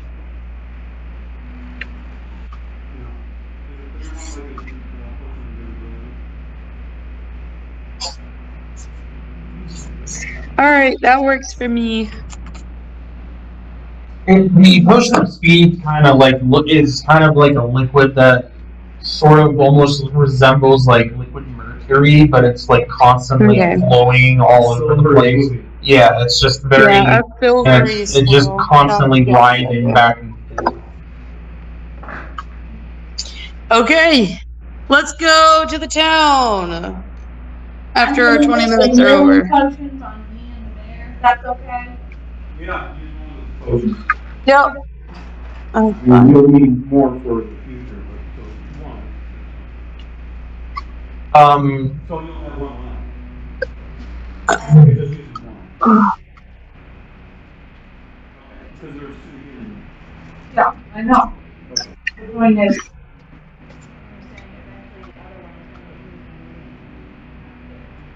But not today. Okay, alright. Unless there's an event happening that I don't know about. There is. I mean, you can hang on to them, just heal over time or whatever. Hey, Kharah. Wait 1 second, I'm napping. Oh, yeah, definitely. Yeah. Let's do 2 sessions. What? resting. Oh. So 3 more points? You guys can also take short rests as well to heal up. Yeah, we're gonna spend quite that long. Besides, I don't need that long. I just need a minute. So, Oh, yeah, the light ones too. Yeah.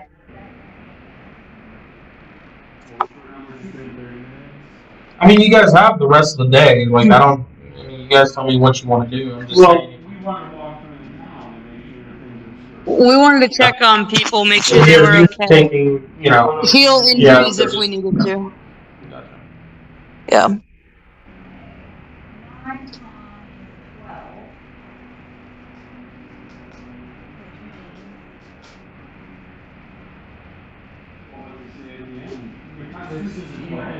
For a short rest, it's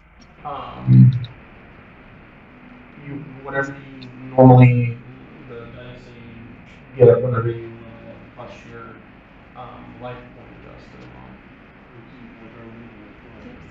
on. So pawn.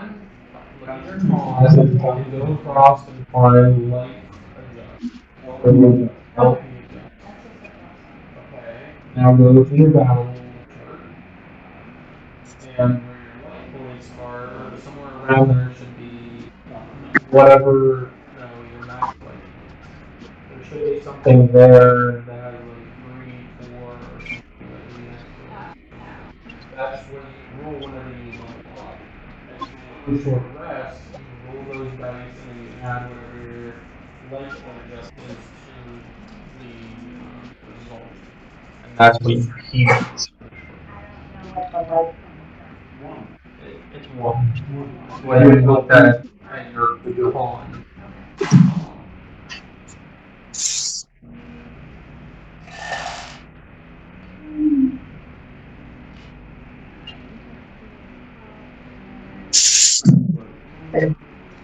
Alright, after the 40 minutes, we're gonna walk around the town and help people get their lives together.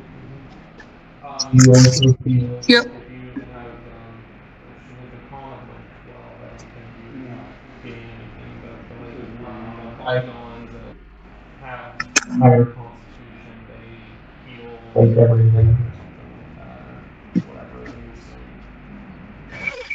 Oak would also get the same thing as well for a short rest. Just roll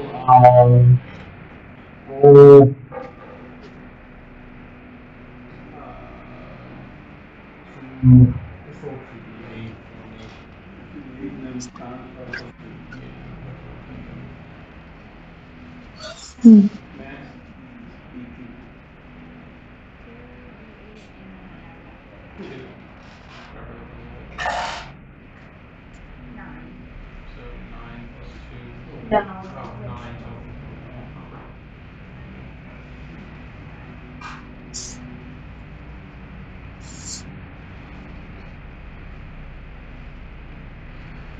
Okay, so you guys are going down into the village. You see, as you're going down, you pass by the barracks first, which there are members of the old guard along with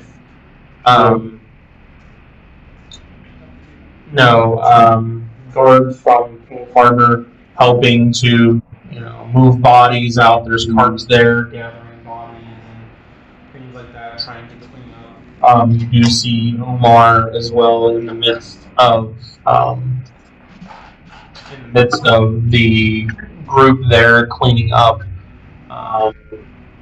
the barracks. As you go farther down into the village, you start to see villagers in all kinds of different states. There's some that are cleaning up. There's some that are on their knees, crying over a body on the ground. I'll go over and come back into that town. There's some that are going into the town hall and I'd be taking trying the to. blade flag down wherever it fell. Yeah, it is obviously no fighting, but it's definitely there. This is the aftermath of. Are there any prisoners? There are a few. There are a few that are by the barracks that are on their knees and they have their hands tied behind their back, and they are being watched. Can I ask some of the guards that were from the harbor what they plan on doing with these people? Are they going to lead them back to King's Harbor to interrogate or what? Right now, it's one of the old guards that are watching them. But going up and asking some of them, they said, I don't. Asking the first guard who you see there at the barracks, he says he doesn't really know what the plan is for the prisoners right now. Right now, they're just trying to help clean up what they can before they head back.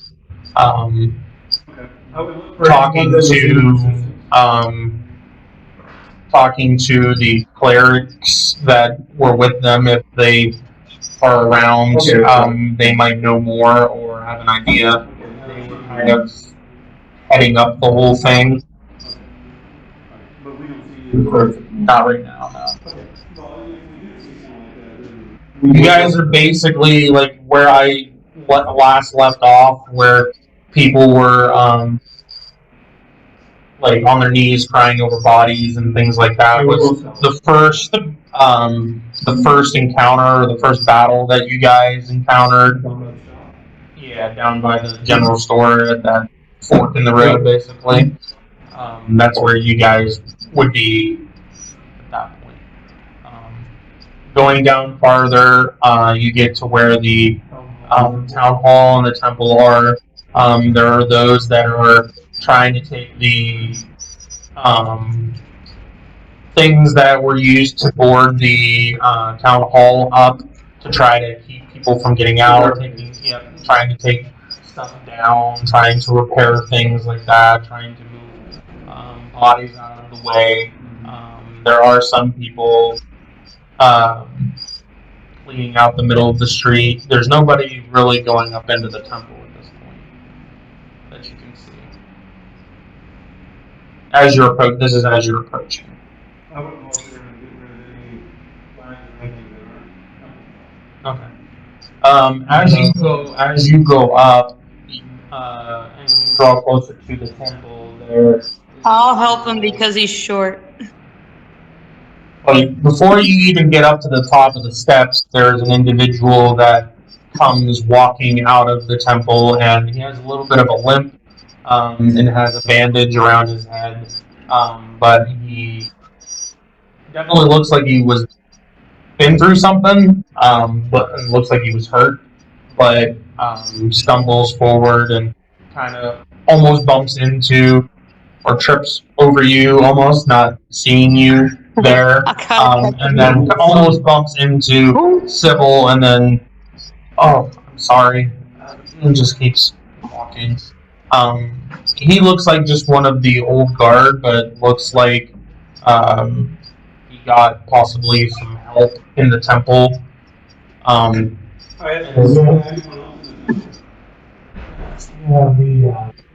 Some clerics. Thank you. Okay. So as you go in, you do see 3 individuals walking around between. There's a few pews that were left from your guys' fight. They weren't all destroyed from fireballs being chucked and things like that, but you see 3 different individuals wandering around between pews and putting their hands down like behind the pew and closing their eyes, and then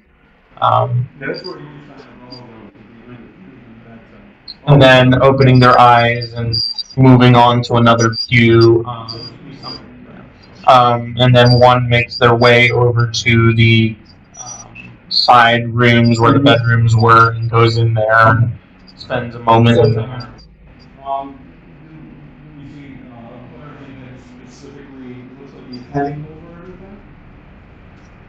Not particularly. It doesn't look like there's one that is, pointing in directions. And Okay. I would go to the first one and ask him, hey, is there one of you that's in charge of the clergy that's here? I'm a fellow clerk.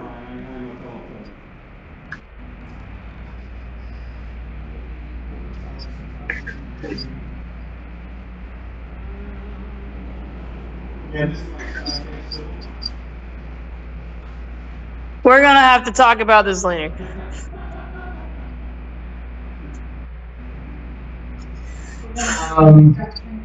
You see, Sybil is no one's sidekick.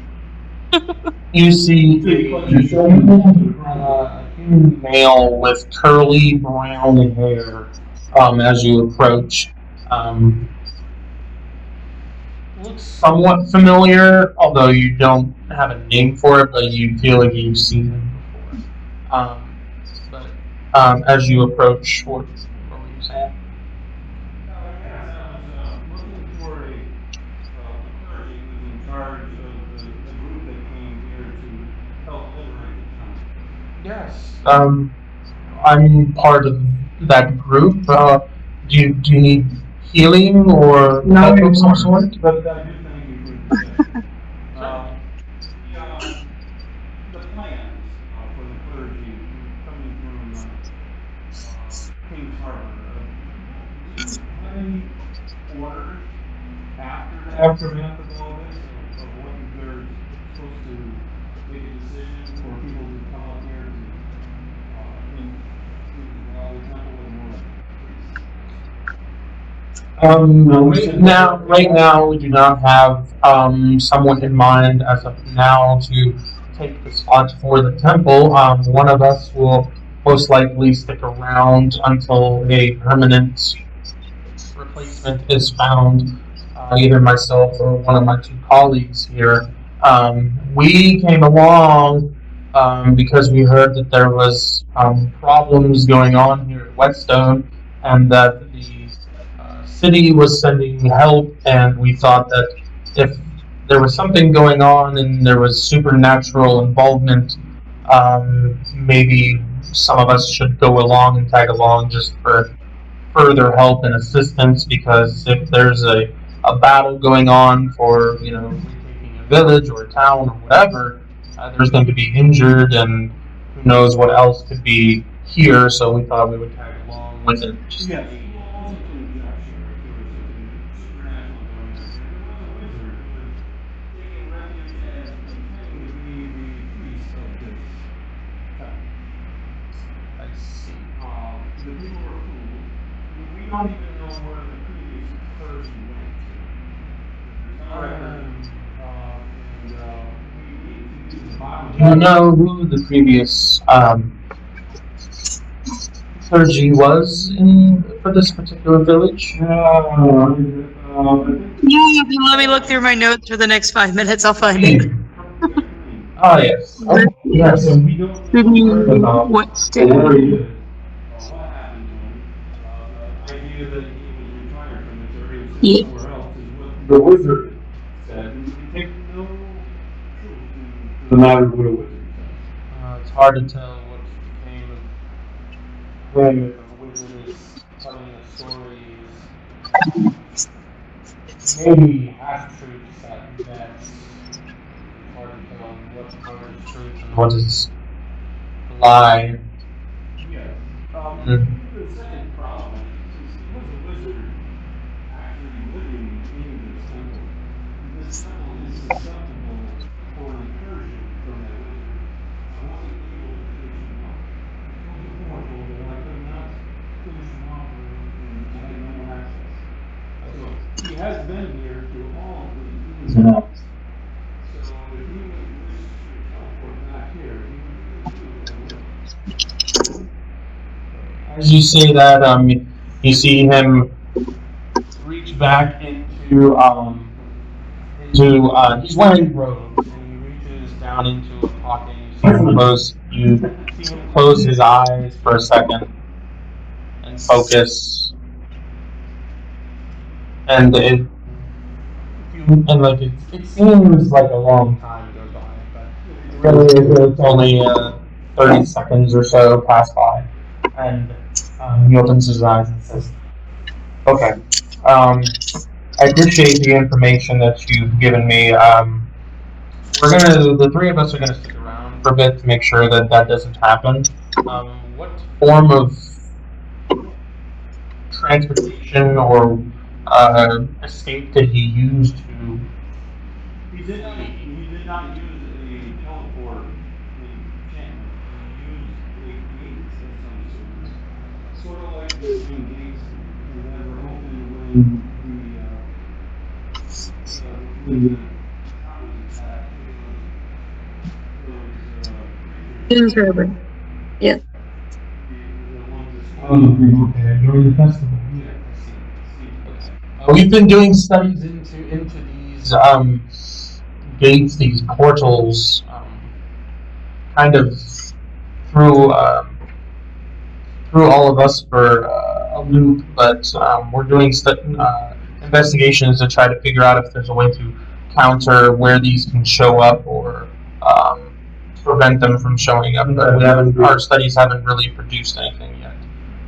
But the three of us will stick around to make sure that that isn't something that he can just pop right back in here and. Okay, that is the first concern of this town. That we encourage him to Or the mine because of the night dwell. Yes. There are caverns in the mountains that have also been compromised by supernatural beings, including a creature that is called a night dweller that was found either acquiring or purchasing in Greenland from the master of the mines. Previous former master. Yeah, which has now been extinguished. There's no deceased. But it's not the most common still down in the mines. The mines probably should be shut down until more investigation of keeping these evil things from coming out of the mines. And also recently we have possibly to purchase or to remove supernatural. Plus, there were some creepy experiments going on down there. Yes, we have records and. Have you been to this place before? We have. Yeah. We flushed it out of the contaminants that were down there at the moment. It still needs to be investigated again, and I think those led by More thoroughly. those qualified to make sure that the mines are thoroughly cleaned out and all records are kept safely. Are you able to? Are all of you guys here, or is it just four of mine? We're all And so.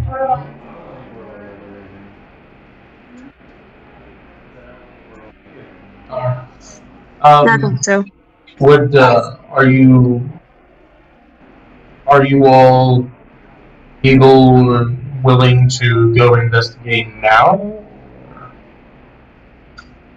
We have a couple other things we need to do today. We wanted to go back down. We of course wanted to see how things were going up here. That's why Would like to take a quick look to see. Yeah,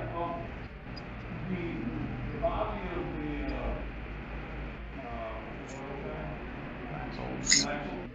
Yes. that's wrong. Doesn't know what happened. I encountered him. You asking about? He came in here. There wasn't a body. Although there was a blood stain over there by that pillar, but there was no body. I thought we talked about that, Colton, over messages. We did, but there was nothing said about the body I itself. thought we came to that conclusion that we killed him and cut off his head. Yes. Okay, so That we doesn't mean did that the body officially still kill has to him. be there. Okay. Okay. Okay. That's fine. Somebody could have taken a dead body. Hey, you know, I You mean, if don't, you're you don't, really you into don't that know. kind of thing, all right. You don't know. Okay. All right. All right. All right. Cool. Cool. Cool. Cool. Cool. Cool. That's just what we need. All right. Alright, so yeah, we would like to go down and investigate that also, but clean out and say, that this area is cleared out. But Kings Harbor needs to reestablish why or how they're gonna keep this place secure from the entire powers that be. Which is the first step. The second step is other anomalies like this need to be monitored by the higher authority to make sure they're not taken over by criminal powers to review things or even say. But starting here, obviously, because we were able to overthrow the moment. Though there is one eyewitness that confirmed us, but then left us, so that was quite a living statue. And he is still out there causing mischief. He was most likely the mastermind of this operation. And I agree. Concerning indeed high level wizards taking over a village, a mining village for inhumanites, night dwells, strange creatures being in the mine. This was a high one. It's been like a long week. Yeah. This has been like 1 week, we've been here, we had your room and all of that. Yeah, it's been like 1 week. Yeah. Oh, you Maybe. guys have already done so much. I mean, I would understand if you want to, tell us what you have found, and then be on your way. I would completely Yeah. understand.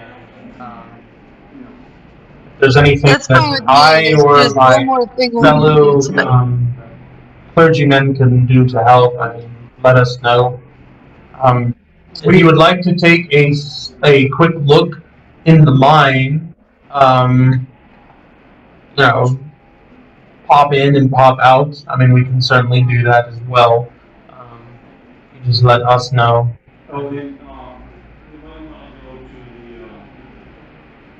to The general store the general store. There are, and go through and yeah, enchanted weapons and then. that the wizard was making, sticking in there. I see. Yes, we will make sure to go over and take those out of there as well. Do you know who's actually in charge of leading the King's Harbor troop? Since you guys were just tag-alongs, who's actually in charge? I believe they kind of, once we decided that we were going to be accompanying the group, they didn't decide on any form of leadership for the actual platoon, and they kind of just left it in our hands. So it was sort of just us telling them what they were and what we're not going to be doing. So I guess like the buck kind of stops here.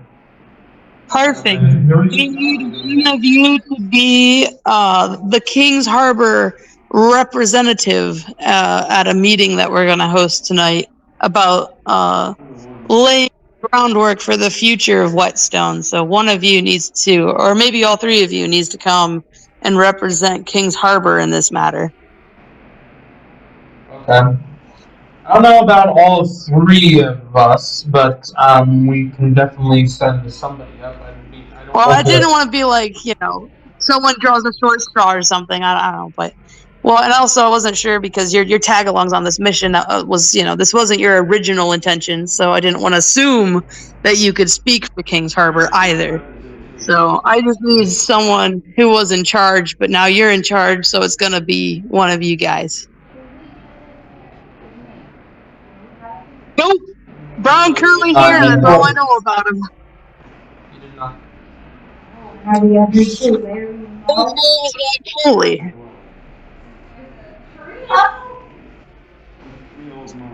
His name is Judson.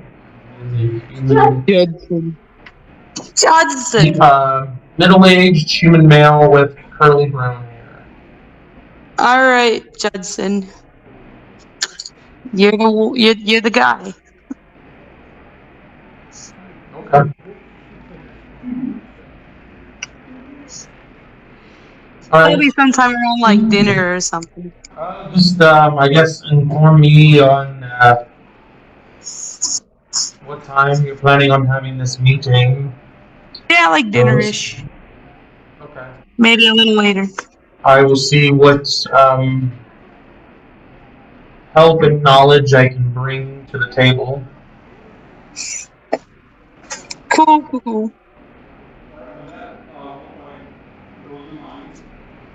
Check to make sure there's no more. Do you want to just pop in, or do you want to actually walk down there? He's asking you that's why he said if you wanted to pop in and check and then pop back out, you could if you wanted to. And then he walks into the other room where that other cleric disappeared to into one of the side rooms, and comes back and says, and extends a hand, and there's a ring in his hand.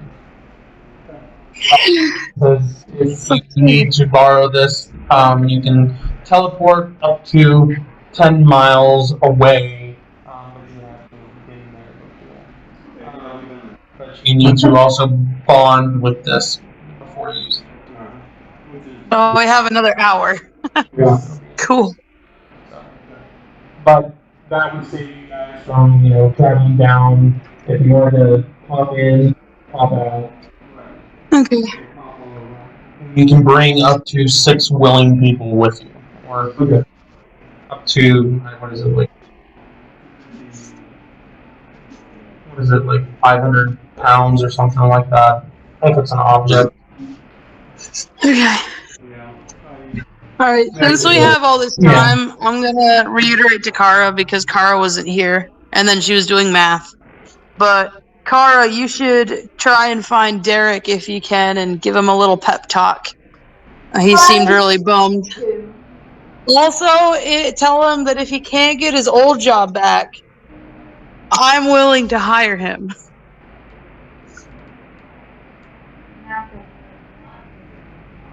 Oh, come on. Not with that.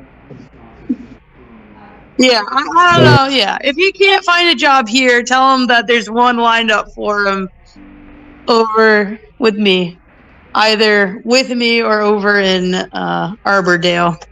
We've got him covered. I'll give him a good reference. Okay. Hot talk. I'll bond with the one object that I will unbond, which is the elven tongue. Hey, do you use that anymore? Just kidding. Yeah, right. I'll use ring instead of the corporate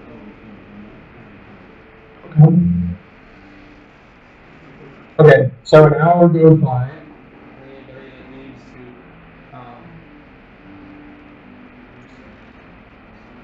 use light points. Quickly.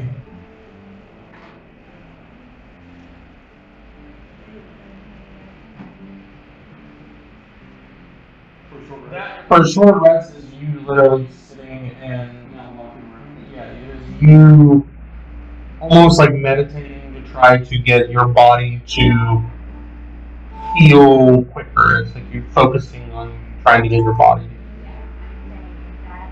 If you want to, yeah. If you're gonna spend some time doing that, you can talk to Derek or do it after talking to Derek or whatever. I mean,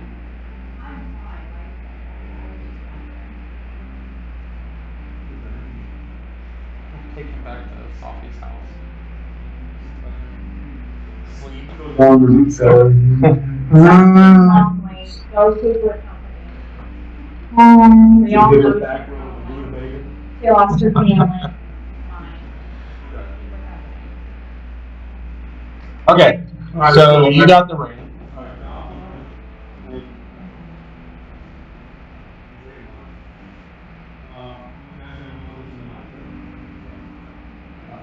You, Judson walks up and says, "Do you want one of us to go with you just for extra?" I have no problem with that. Okay, I mean, since Yeah. she's not going. Okay. Sybil, are you going too?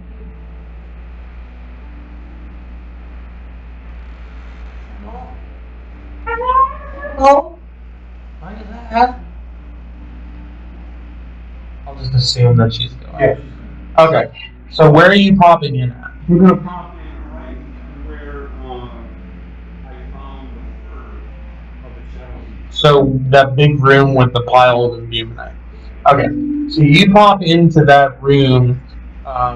You go from a well lit. Well, you're all holding hands, and then you suddenly, and then you're suddenly not in a well lit room, in a very dark cavern, musty, dusty smell. Bit for your.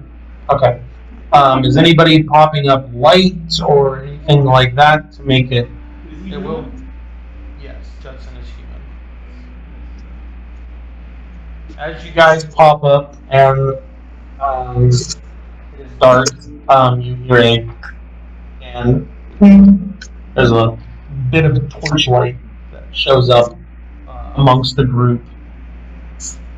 I thought he was starting up his switch. Got it. Okay. And what are you guys? Where are you guys going? To the right area here for this room is the diabolical chemistry area where people were turned into these creature beasts. Well, as you pop up, you're like right on the other side of the railroad tracks, close to the wall, which is where you found the fur at. And then there's the railroad tracks, and then in the center was the pile. That's correct. As you guys make your way towards the the track, like as you guys move towards and start walking towards the track, make an awareness check. Everybody or Orvine? Yeah, everybody. Okay. 17.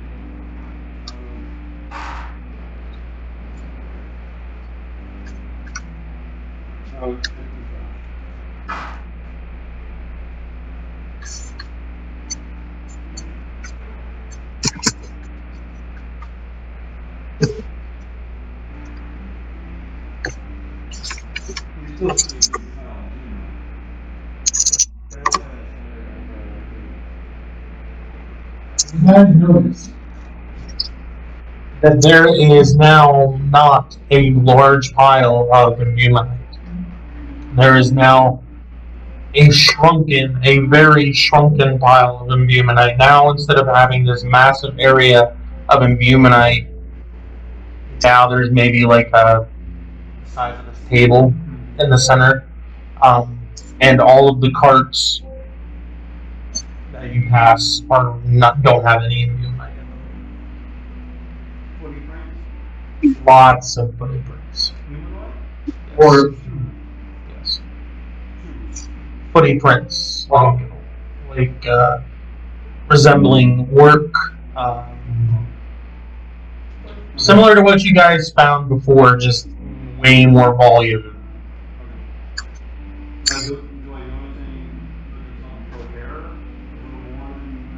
There is a little bit of hair, yes.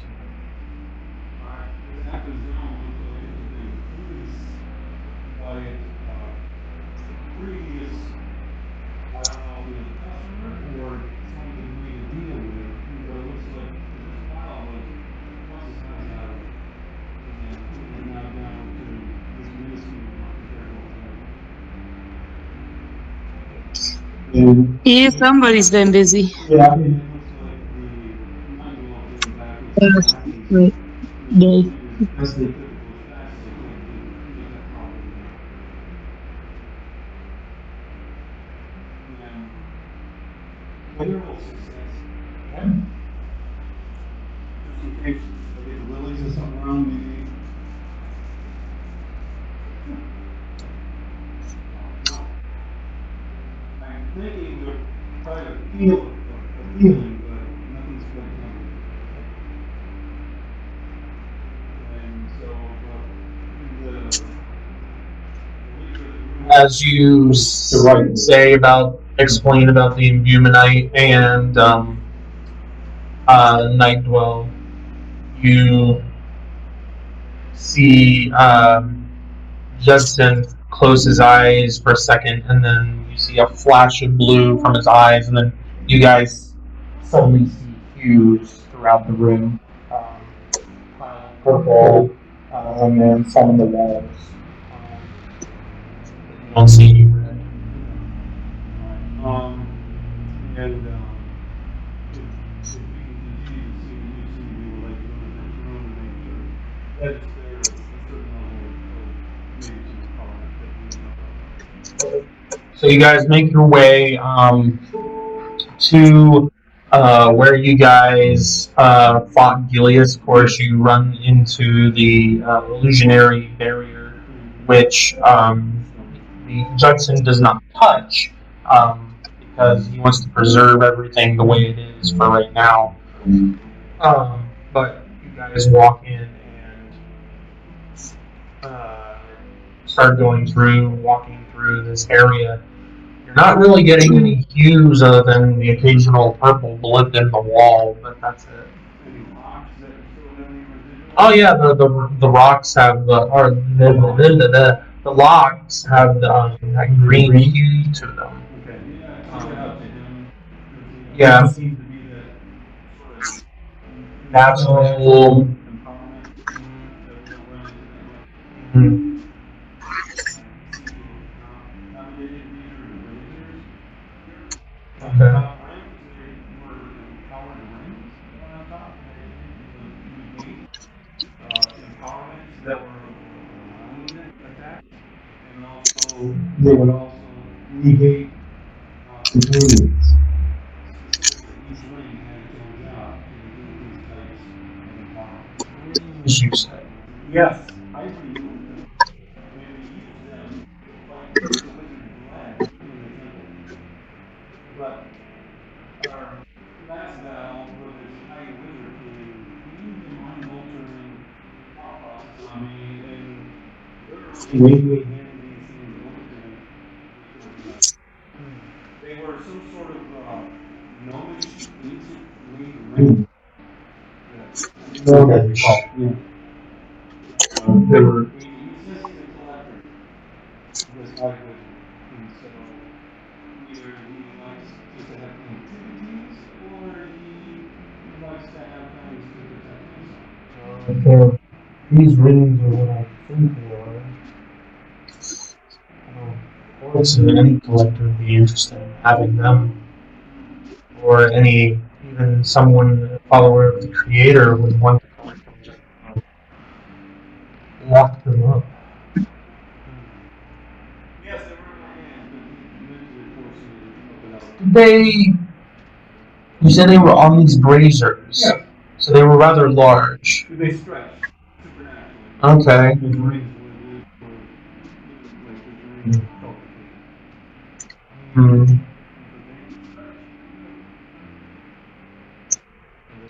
those braces were able to shrink back down to nothing. I wonder if they are the rings that I'm thinking about. I'll have to look at it. Yeah, do a footnote on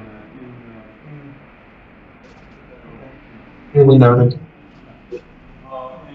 there were serums over here, and on these two tables over here, that they would put this black liquid to make people into these zombie lizard type of boys that would mine freely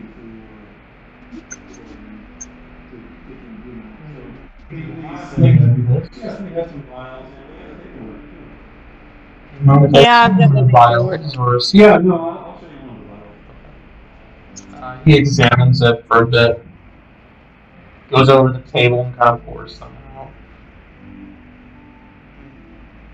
Curious. Do you mind if I hang on to this? I have a couple more.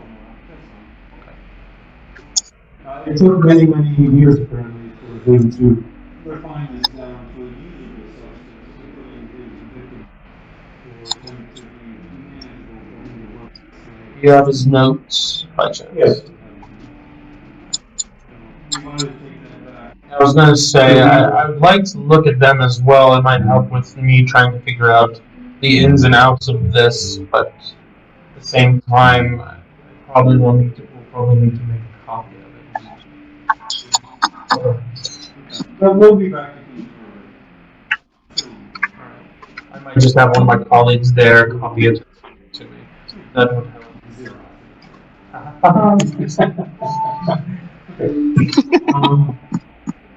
But these are the areas here we were concerned about. This is a nerve center. And there was an opening there that had some sort of test that had some financial bills and stuff, but nothing important as was paperwork. So all the paperwork was looking around the basket and the food in these different types of herbs and that he would use in his cooking.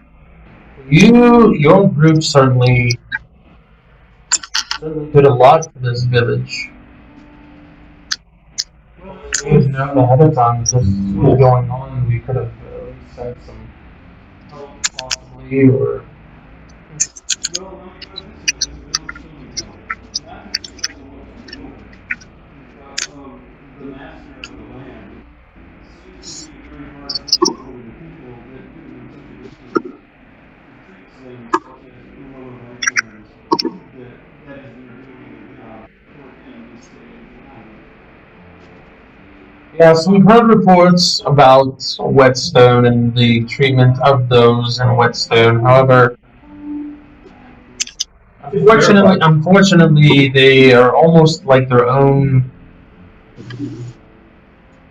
village estate, so to speak. Yeah. So we don't really have any say over them other than at least in King's Harbor. They're their own entity and they're kind of ruled by themselves, but at the same time we buy imbumonite from them, so we do have a little bit of a lot of imbumonite from them, so we do have a little bit of sway in that regard.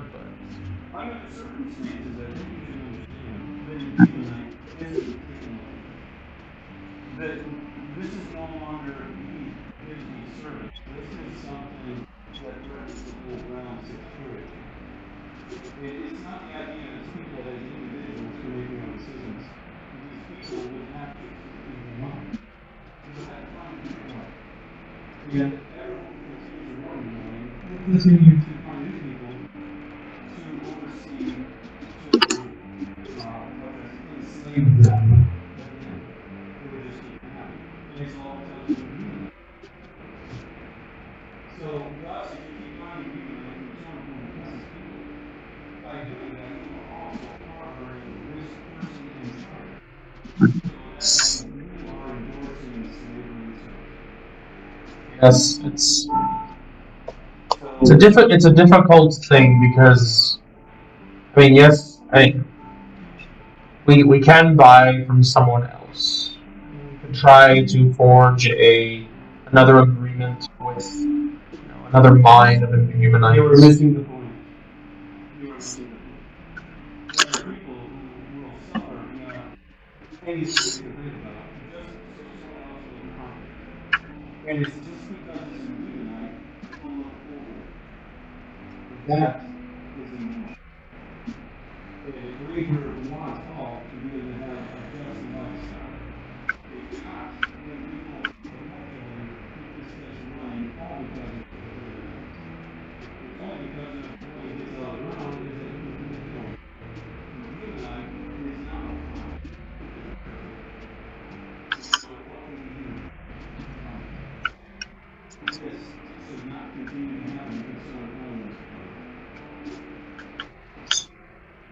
And because the whole thing is if we no longer buy through here, we not need to take it from people and do this. We have to pay anyways. So either it's completely shut down, or we get a union from the clergy to make sure we see these rights here while paying for their own property. The people legitimately respect and are looked out as residents. Then those are the only choices. Or this will happen again. I totally understand what you're saying. And I agree that something should be done. It is out of my.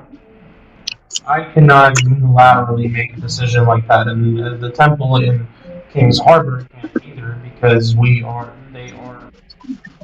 If an entity from King's Harbor just unilaterally goes and does something to a free village state on Praxis without the okay from higher ups, What is a higher up?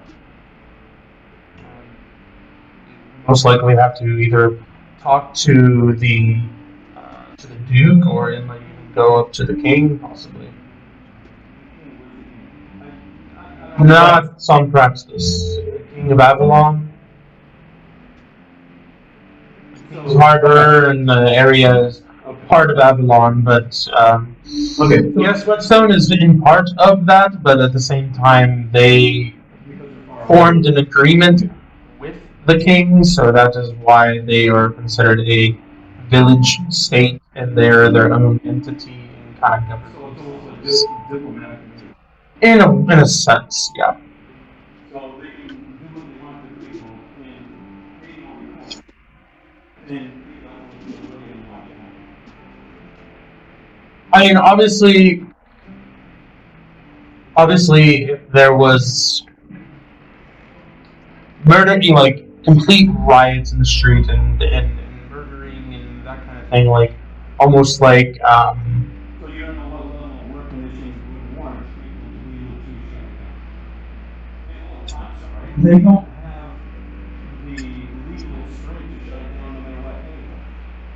No matter if there's it would be one of the it's a sensitive situation because if they forcibly force somebody out and take over the village, being a village state, then that could set a precedent of other peace agreements that they have with other village, town, or city states. Then I guess they don't have a moral backbone either. They don't know how to, the difference between oppressing people and just taking over business. Well, it might be something that is worth bringing up because they may not know that it is at this extent. It doesn't matter what extent. It's the idea of human rights in the same way. And that's the basis of the whole Western attitude.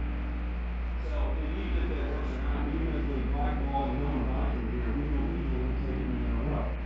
That is an example right there of a union disappearing because of a night development, just taking a green that can be evil that the whole realm has to worry about because no one's taking responsibility of this night. That's the biggest thing I was even if you overlook the human rights issue. I understand and I agree with you. This whole commandeering and then taking the judgment after you commandeer. The magistrates do that all the time. Seize, they break it, and then they figure it out afterwards because there's a bigger problem, I'm saying, than waiting for something bad to happen. Oh, I definitely should mention something of like what has been like the wizard and the night dwell and everything like that, but the living state of the village and the villagers and whatnot is something that is You go back to the it's something that it needs to be handled differently than just okay, we need to put measures in place to make sure that it doesn't happen again, that the village is not occupied or that there's extra security against supernatural entities being able to take advantage of a mine of imbuminite, and that that's one thing. But the talks of like who should be in charge of the village and who should be um, running it and things like that, that's another matter entirely. But I understand what you're saying. So we can talk about this for 5 hours and still come to the same conclusion that there's no over. So on that, making sure there's no legal down here and you understand what's down here and then the other checks out. And that's why we're done. We can talk about this at a later date. But I just know this will happen to other towns because we already know the high level wizard will just honor them. And I find the magistrate that has a Well, I agree with that, but there have been other villages where this is or other mining operations that this has happened to in the past, and there's been things put in place to prevent it, or at least to make it way more difficult for it to happen again. But it has never happened in Whetstone before, so that's why there wasn't really anything in place here. And with it being so close to King's Harbor, I mean, the unprecedented fact that somebody went through the trouble of doing an incursion in the middle of King's Harbor during a festival is unheard of. That's never happened before. So there's a lot of things that have been going on that hasn't happened before. Yeah.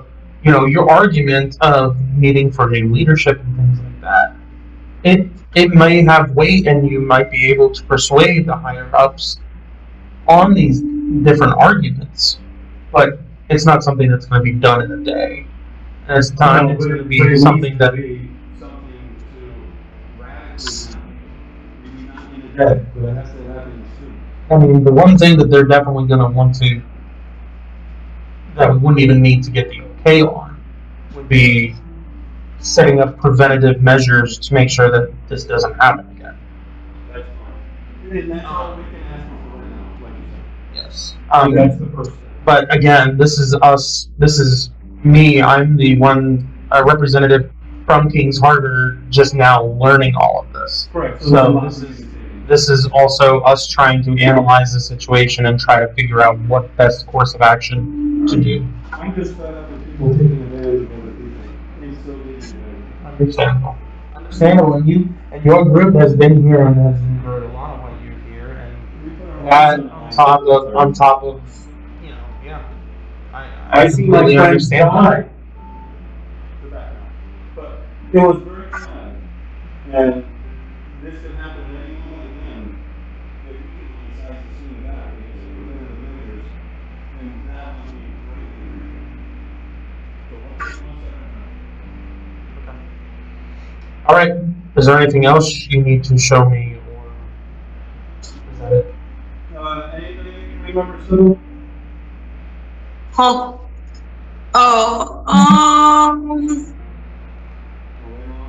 Something that's down here immediately.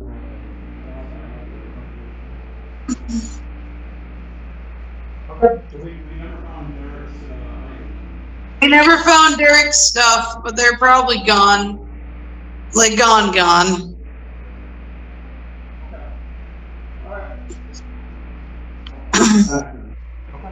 So you guys join hands again and back into the temple, or wherever you want to take them back to. I kind of want to search Maxwell's room for funsies. We have one Maxwell's room. So you guys are going back to the barracks. Yeah. We can ask him to come with us. Okay. Because he still has his identified, Detective power. Detective power. Yep. Yeah. Yep. All right, we'll pop in. Okay. So you're just gonna pop. You're gonna pop in at the barracks. Yeah. Okay. Okay. Where are we at the barracks? Oh, I said it out loud real quick right before we teleported, but I'm sorry. the higher ups, his name was Maxwell, and he was in charge of the military barracks, and I'd like to go through his stuff. All right, so you guys make your way up to where his office was. What are you looking for?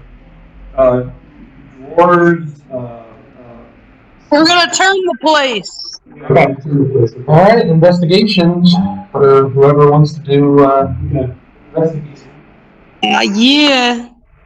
That's an intelligence check. Woohoo! I got a 3.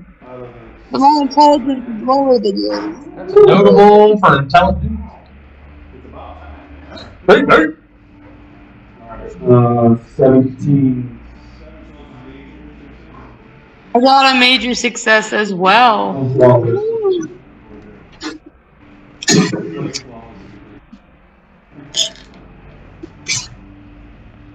Intelligence. Let me mark that down real quick. Yoink.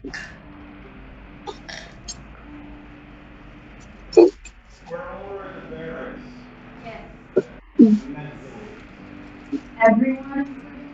No, You are doing your own thing with The demon. Let's go. okay. You see, or what you got, or what was the successes? I'm sorry, I need to ask that first. Major and major. Okay. Yeah. As long as somebody got a major success group, yeah. All right, so you guys do find a pouch that has some coin in it. 180 gold pieces. I don't know who wants to write this down. Write that down. 180 gold pieces and 60 silver pieces. Okay. You also find a locked. There's a locked drawer in the desk as well. This door is locked. That it's not. It's not a. It's not like one of the side drawers or whatever. This seems to be a hidden. Yeah, I don't know. There's a secret button. Do I have to find the secret button, or can I just? This is somebody needing to rule a Dexterity. Okay, I can try, but you're probably better at it than I am. 15.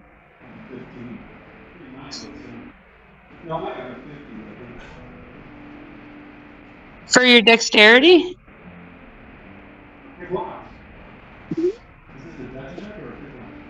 It's a dex check. Yeah. Okay. Do you want to roll separately, or do you want me to aid you? Okay, I aid you. You have a 2 advantage modifier. Alright, so that's an 11. Need Nice. Plus 2. 11. Well, 11 and then 8. 2. So it's 9.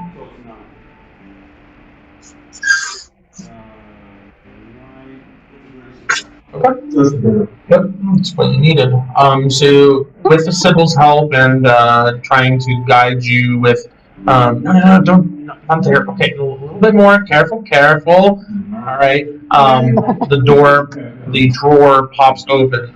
Inside, you find some correspondence between Maxold and Vlad. Seemingly mentioning that Vlad seems to be the the middle guy between a unknown entity that signed the letter with F and then an insignia of a dragon head breathing fire.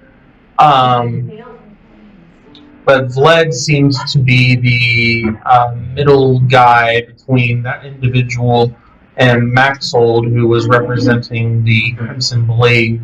In the correspondence, the earliest ones that you see is basically the letter talking about Vlad meeting Maxold and basically telling them that this individual, this whoever F, wanted to hire or to join forces with the Crimson Blade to take over a village to gain imbuminite, and in exchange, Vlad would enchant items and give the Crimson Blade empowered items. So.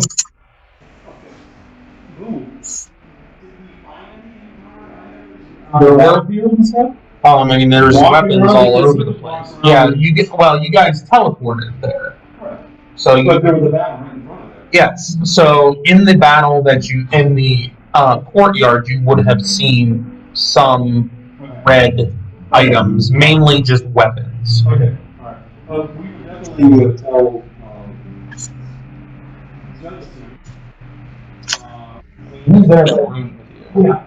We need to look for these items along the courtyards and wherever the battles were to collect, obviously, the empowered items that were made by the web. And I did switch that. So do I. Okay, come on. Okay. And show more concretely of who the patriarchs of the people in charge that took the town over. Yes. And you also see in a later correspondence, which was shortly after probably when the village was taken, telling Maxold to tell Gilius about doing all stops on certain days of the week. Which corresponded with, to get the imbuminite put in the room, and then the night will come and pick up loads of okay. Make sure he knows what we need to do. And ask him, have you ever seen an organization like this that did it this way? No. Okay, so this It is all seems unprecedented with the fact that this is very well organized. It definitely seems like. Have you guys run into something like this before? Have you seen this insignia before? the dragon. Yeah. We've seen the fire dragon symbol on some orcs that we fought a while back in Morningdale. We think It was Morningdale, right? And in Oranstead, right? Yeah, I think that's right. We think that this is connected to the High-Level Wizard sending his flunkies around to secure mines and things. Right, because the wizard had the glowing dragon symbol too. So he's like you said earlier, he was the orchestrator for this. He seems to be the orchestrator for all the other incursions of these towns in the city. Yeah, which seems to be related in going back to the sword that was stolen in the temple during the festival. Okay. Yeah, you could see the file of notes on my phone. It's pretty big. Yeah, this is a lot. Definitely need to. I know that some of us back in King's Harbor were aware of the sword, but we were not aware of these symbols and whatnot. So that is a new development. And now with this wizard and a supposed night dwell in the mix, this is turning out to be quite a complicated situation. I will relate this back to King's Harbor so that they can start trying to formulate what to do, or maybe try to figure out what's going on, or maybe be able to connect some dots somewhere. Yes, at this point, it's getting to the point where the I mean, the higher general ups public of is in danger due to these the things. It's higher kind of ups important. of the kingdom should be brought into the loop here so that they are knowledgeable about what's going on, because they may need to pull funds or something to. Because they're going to start losing parts of the kingdom on the lower side here. Yes, and Yeah. so. No worry, I'll tell Isaac to tell everybody. No worries. He's integral to our plan. Isaac, he's a good fellow. Oh, he's getting better. He's a nice guy. Yeah, most of the time. Yeah. He's pretty good. Yeah. He's an honorary member of He's Sybil's been doing amazing a troop. lot of reading and studying, at least before I left anyway. He was gone. That's what he likes to do. Okay. Well, I will relay as much as I can of this to Kings Harbor, and they will start putting a plan together. And for now, we need to focus on getting these people's lives at least back to somewhat normal. Not normal. Stable, not normal, stable. But better. There's a difference. Yes. That has to be this also. Like you say, not 100%, but right now they're going to shut down. It doesn't matter who's making money or not, it needs to be shut down for a while. So people take some rest, get themselves And maybe just like a concept. Like a.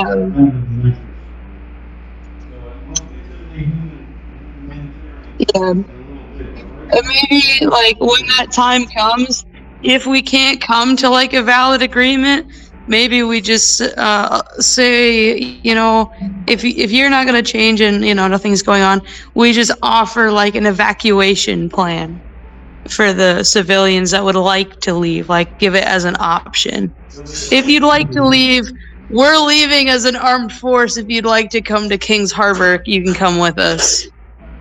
If we can't come to terms with the Lord and Lady at all, we just offer that as a quick little escape.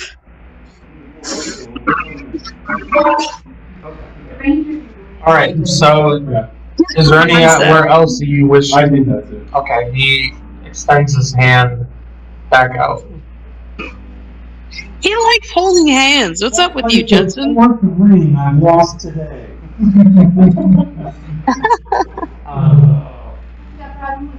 All right. So he then heads back to the. Remind me to never let you be my best man because you'll lose the ring.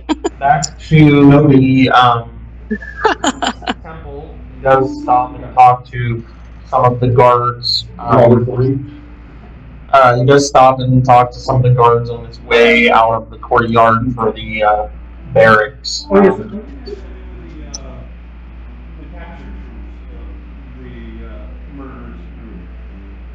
Most likely take them back to King's Harbor to be interrogated, see what they know, if they have any knowledge. Good man. Okay. I mean, that's what I can think of right now, anyway. Yeah, well, we have other, more humane ways. I'm not very able to do that. Farmer already 15. You just give me some time with these people and I'll get something. Sit behind a desk and read, I'll level up real quick. I needed a few extra experience points. Alright. So we'll go back to West and then we'll go up and talk to Dad. Okay. So Dad's alive. Yep. Okay. That's the only way to finish it up. Keep in mind, at the end of today, you guys will also be going up a level, so keep that in mind as well.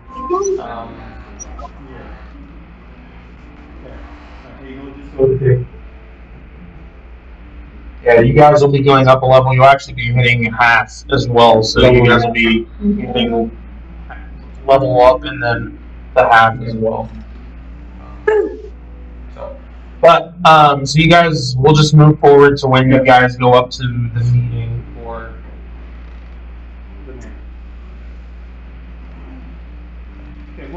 Since we're back.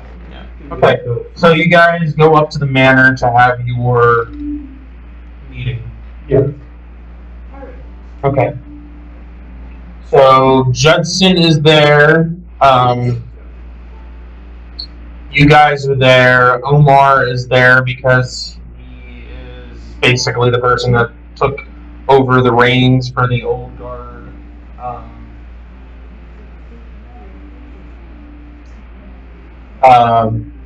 Those are the ones that are there. Besides the Lord and Lady. Question. Where is what's his face? Man, hold on. Yeah, there he is. Yeah, where's Harlan? He's present. I haven't seen him. Okay, I just haven't seen him since the battle, and you were making me a little anxious. Yeah. No, he's there. Okay. He's waiting and bringing things in. Yeah, we just used for the twig man. So, you guys all sit down. You are brought refreshments, and then Joran stands up and says, "All right, I will begin this meeting." And once again, I would like to say thank you to the group. I don't believe I caught a name for your guys's. Do you guys have a name? Yeah, it's Sybil's fantastic group. Mm-hmm. We're in transition of solidifying because we have such a diversity of lifestyles that we live together. And our friendship has been growing. It's Sybil's fantastic group. Like, you could just write that down. It's like a placeholder.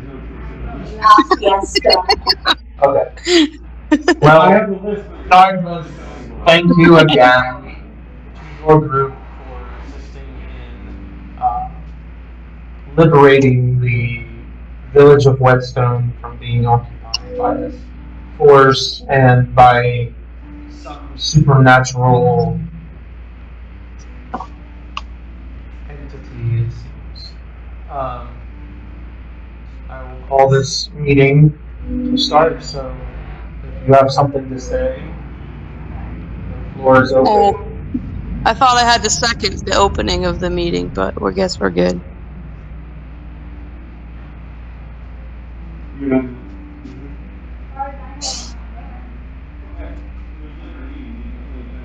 you have plenty of time to talk to Derek. We'll play that. Well, I'm trying not to. Right, I'm trying to get us through. If you want to do that, we can do that.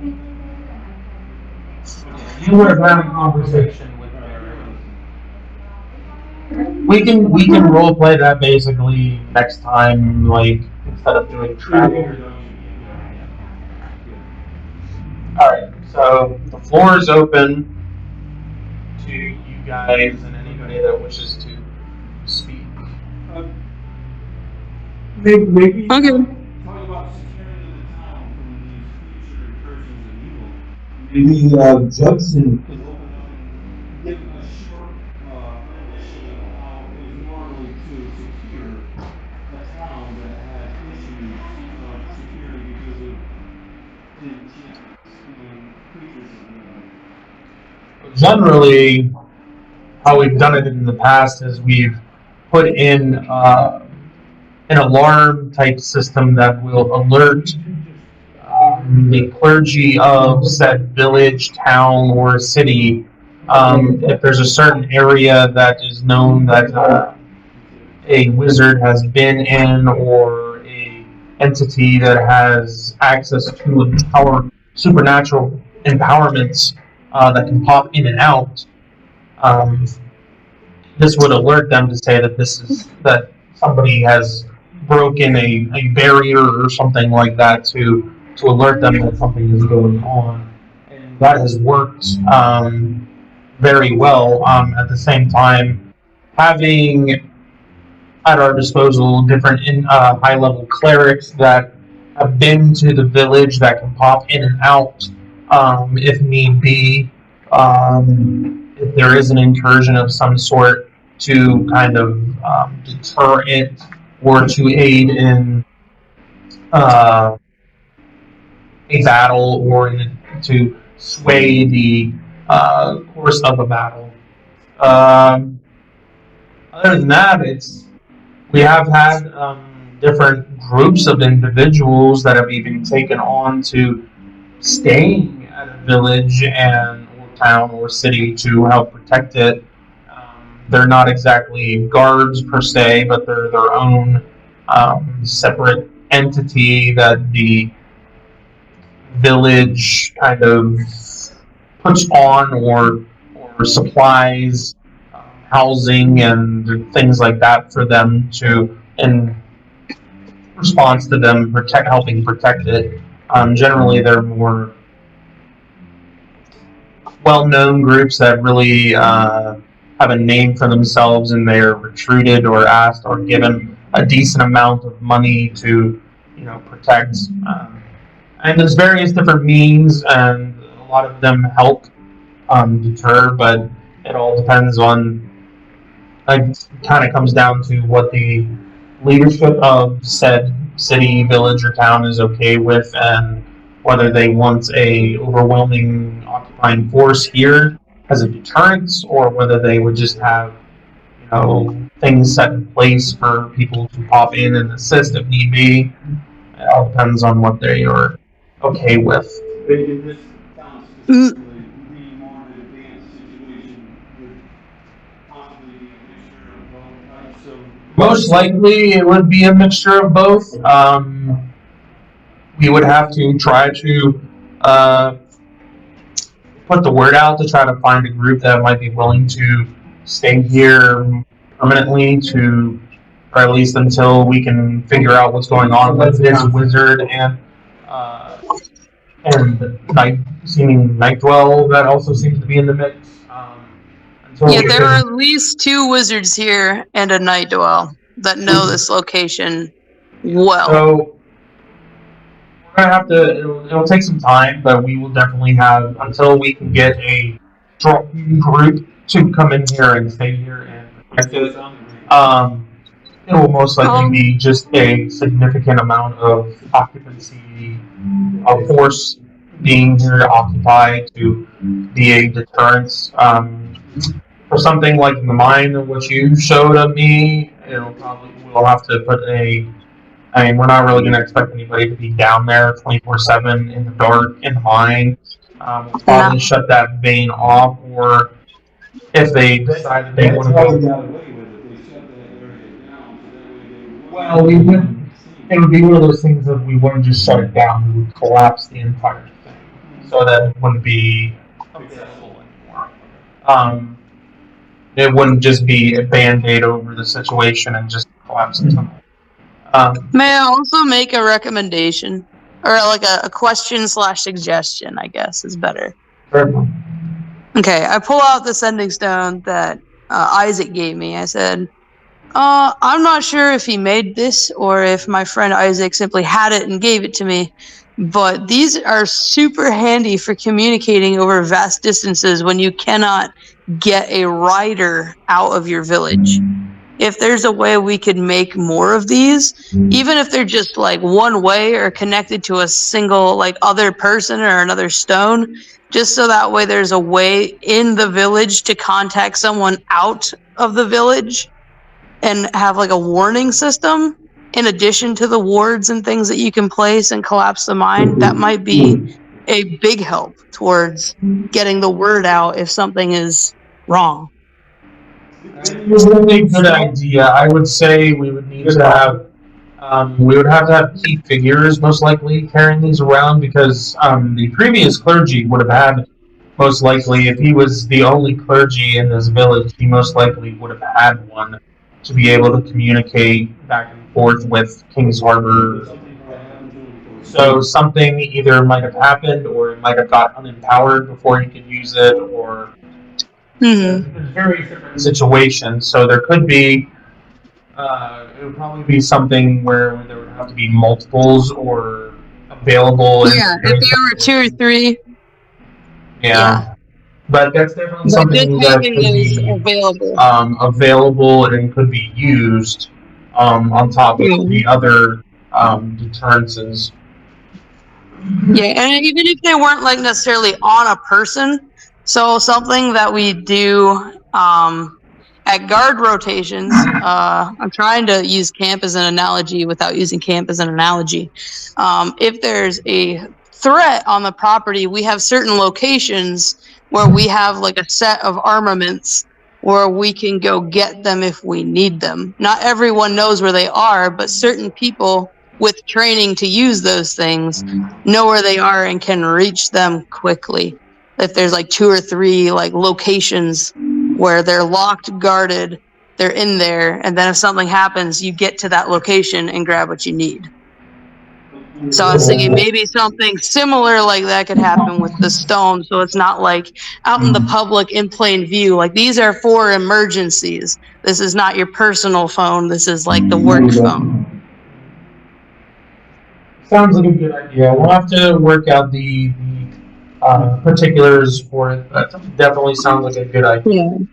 Because that's when we were able to contact you guys and get you all here. Otherwise, we probably would have been sunk. Sunker. More sunk.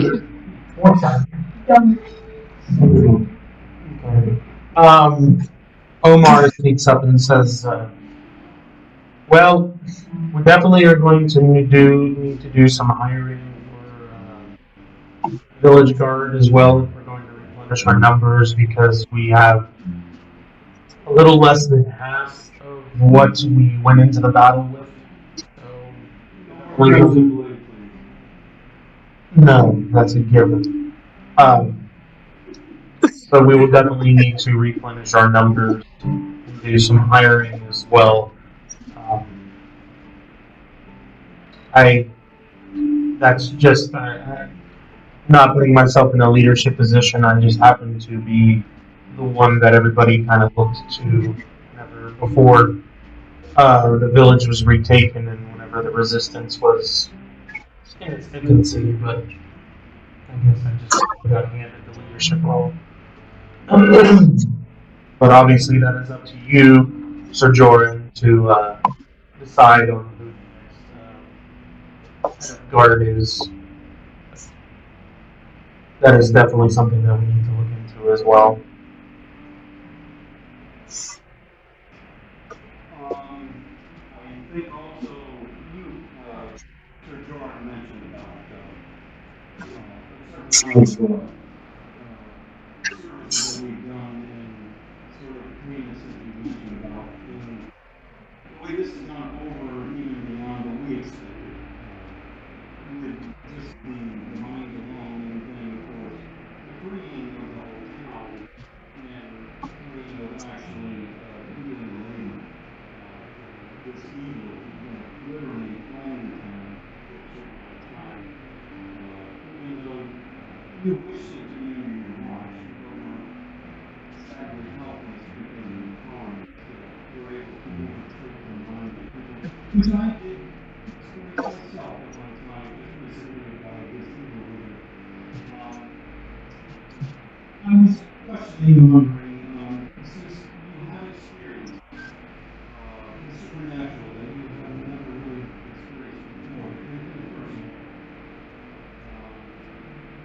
have items that are actually on the walls of supernatural that were dormant, that didn't even be used to help fight the evil? As they sat with the dormant stuff that could have been used by those who believe in the Creator and use the power. That was part of what I was thinking for you all going so far out of your way to liberate the village. And he kind of motions behind him and he snaps his fingers, and Harlan goes and walks out of the room and comes back shortly with a chest and puts it on the table and opens it, and there's it's keeping with coin. And he says, I was thinking that this would help along with your choice of 3 different items that you might want to choose from our collection as a way to say thank you for what you've done.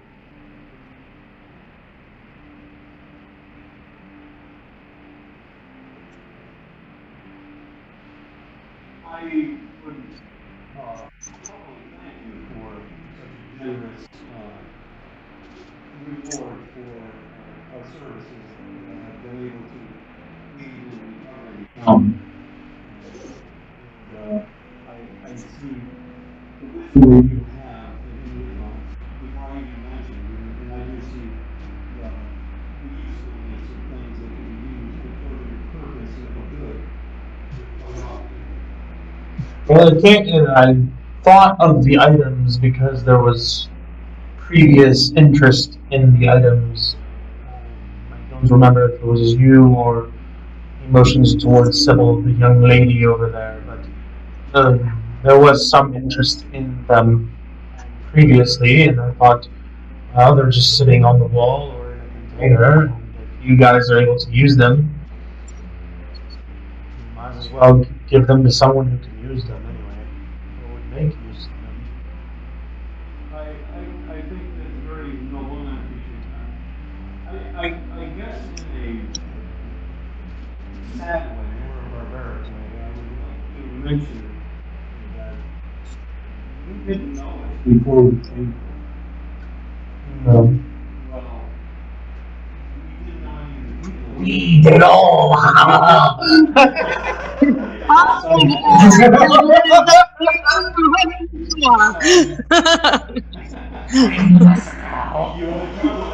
Sybil was just a cover name. You fool. I came here because of your daughter. Her past. And knowing of her inside her of many hearts. For possible healing. And also a type of social liberation for those that see love, no matter who. Because I, as a stranger, put my life on the line for those in my position, and those who are those involved like that. No matter what people think, what level they are, we're all better. For generality, my local times, some of my comrades have almost died for the sake of townspeople and those in position. And in that, I wish you would ponder those thoughts and the value of one's life. And I do thank you for you. Are you trying to persuade him Yes. in any way? Okay. Persuade him. I what sense could a I hint in there, but I was like, I don't know. What's a 10? Could I give like a squeaker in there just real quick to get my 2 cents in there Sure. real quick? If I can either add to like aid him in some way or roll my own, but from one noble to another, our duty is to protect our people and do what's best for them. That's our job. And if you're using your position to just do what's best for you, then you're not a noble. You're an abuser. Yeah, if you want to either aid him or roll your own, that's Roll your that's own up to you. success. Okay. Let me get back over to my dice. I started walking around the room a little bit. Roll low. Okay. The 14. Alright, I got a 5. Out of, what's my charisma? 14. Oh, but I have my thing, so it's a 16. A 4. No, a 5. Blast. A 5 is still major. You make your argument, you kind of see it as, you can definitely see that the wheels are plays head. And you see the lady kind of lean over, or not lean over, but turn her head and says, "You know, honey, if we treated the villagers a little bit better, they might do a little bit better. And they enjoy what they're doing and they're taking care of. You might be better off for, the business in the long run. Even, it might even help the business grow even."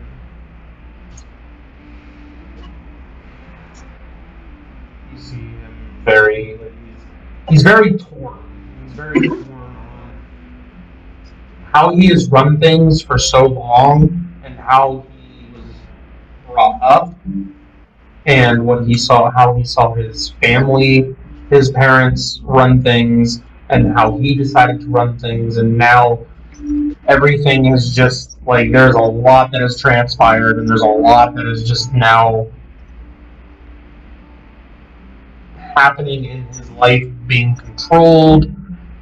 All of his control was erased, and he was in control of nothing. Now he feels like he's losing everything, and he's trying. And like Kim said, he is grasping for straws on some to have some form of control left, and he doesn't know what to do. He's But also regaining a new life. and He's also learning the gratitude and also love of the people that before they didn't do that. so If I may, when I definitely was see that speaking there's with the a inner resistance, conflict of you guys. I mean, you guys have rolled really well with persuasion in trying to convince him of he needs to change his way of being in charge over this village and running this village. Something needs to change, and he needs to treat the people better versus taking advantage of them and just seeing them as a statistic on a piece of paper or seeing them as livestock, so to speak, that he can exploit however he wants. So he might be able to sit his toe into the water and begin the journey to see if he will. So he's on that precipice of do I step forward or do I jump or what do I do? So.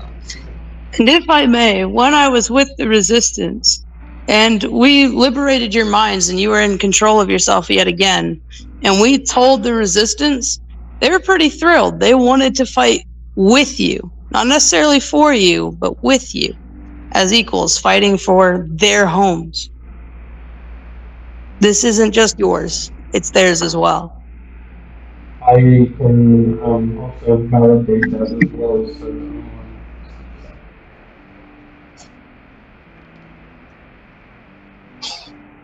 And with that, I would like to rest and let you ponder these things.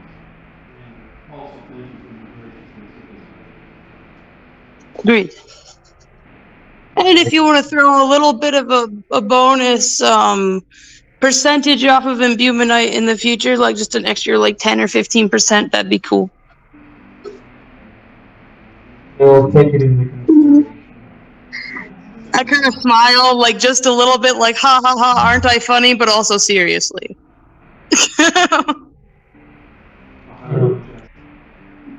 Yes. Is there anything else anybody else would like to add, or should we call this meeting to an end and? I don't think that I need to say anything. Right.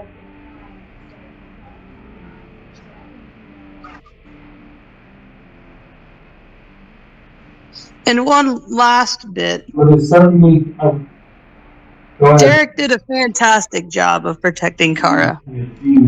We were walking through the street. Well, I wasn't there. I was fine. But everyone else was there. And they were walking through the street, and they were nearly taken out until Derek appeared and saved not just Kharah, but also all of us, except for me. But if it weren't for Derek, we wouldn't be here in the first place. To the D-Man.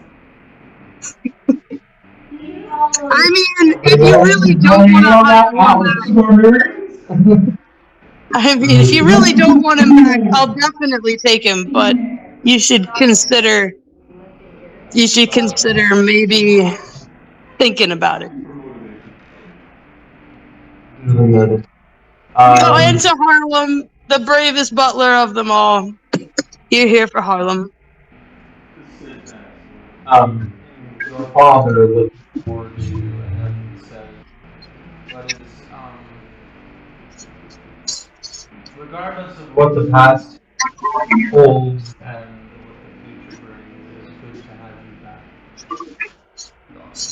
I will not be a stranger to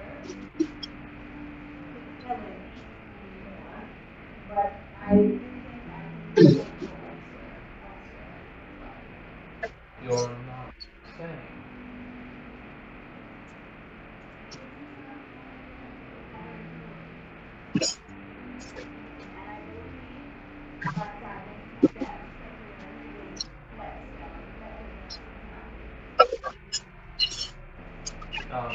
Warren, you definitely see a sad look go over your father's face, but your mother, you just start seeing tears start pouring down her cheeks.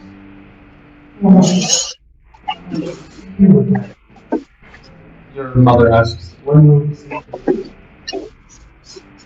Hopefully not Far too long. She looks over, Melandra looks over to Sybil, I believe is Sybil the one that has the stone. Oh, you're sending Stone, yeah. You think you could please use that room or something occasionally? Well, how do you think she talked to you that first time? Him? How do you think that she talked to you that first time to let you know she was okay? First time. Oh yeah, you don't remember. Yeah, Kharah messaged you to say that she was okay. I forgot that you forgot everything. Right. Well, That not was to a worry, very she'll fine keep in detail touch. you guys probably would not have filled in your quick discussion of whenever they. Yeah. She'll keep in touch. Okay. My lady also, Kharah won't be alone. We also want to be with her. For even though she is your daughter, to us, we account for having together as equals. Yeah, she's part of Sybil's awesome group. She'll be fine. And as kids, we look after each other. And we would give our own lives for each other. In fact, we almost did. Yeah, I think Suckers. She left one family only to find another. Hopefully she doesn't forget about her. Did you do water already, Andrew? All right, I'm gonna do that. Regardless of the people in the room, your mom just gets up and goes over to you and tries to naturally. You still got all right. Your mom has always been the more sensitive of you. She's always been sensitive and more understanding and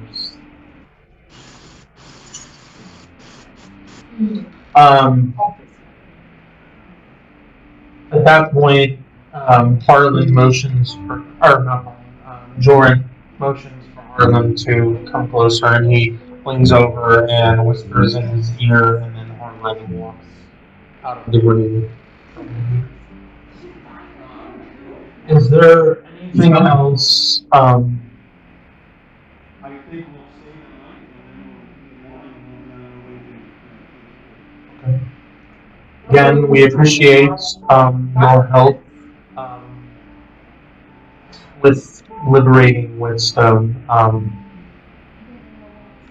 We can walk around and you can let me know which, or we can have Harlan follow you around and you can let him know which items you would like, and he can get them out of the cases for you. And I think that would be but if there isn't anything else, we'll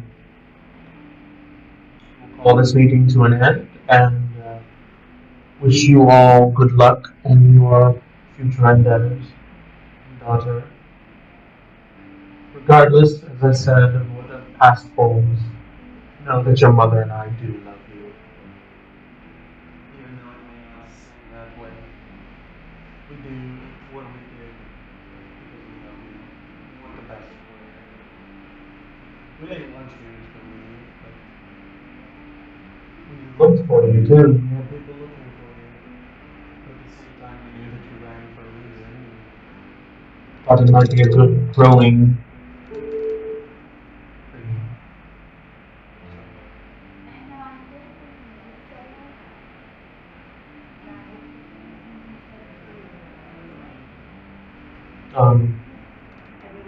Those of you that want to that have a high awareness, when I say high, I'm going to say like 30%, a higher percentage, which would be like 30% or higher, can make a awareness check.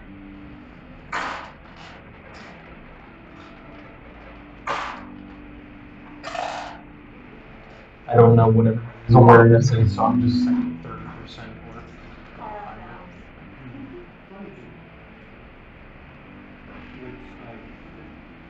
Are you making a check, Kim? Are you still there, or do you have to leave? She probably had to leave. Yes. I thought she would have hung up, but she didn't hang up. Well, here we go. You guys notice one eye of Joran starts watering a little bit. You see a little bit of a tear form on the side. You see it start to dribble down. I need some allergy medicine.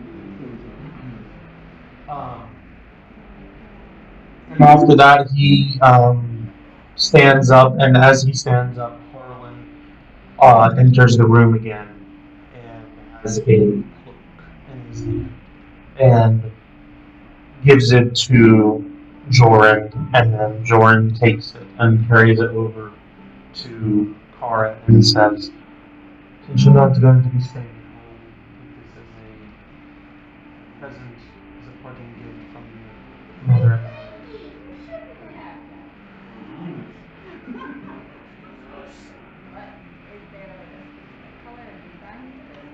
It's a very finely made green cloak with some golden trim around it.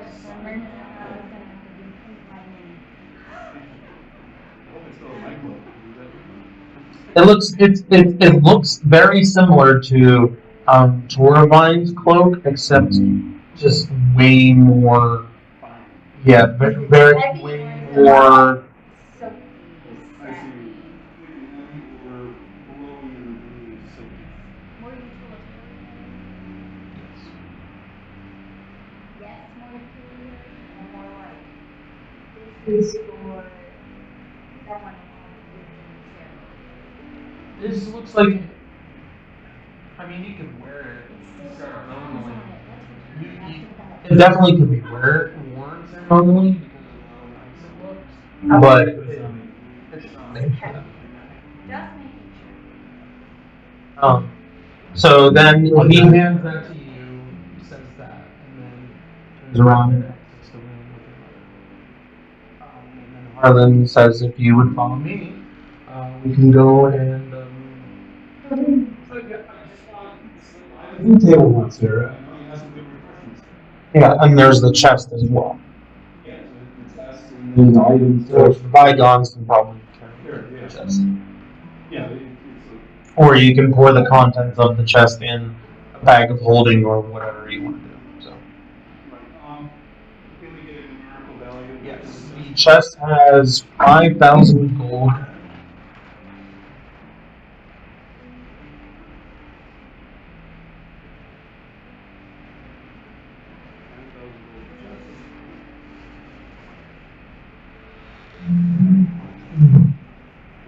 and then basically be going back to our rooms and then asking and see about the items and stuff. He was going to show you the items before you leave. Okay, all right. All right. So the items that are on the slate. There is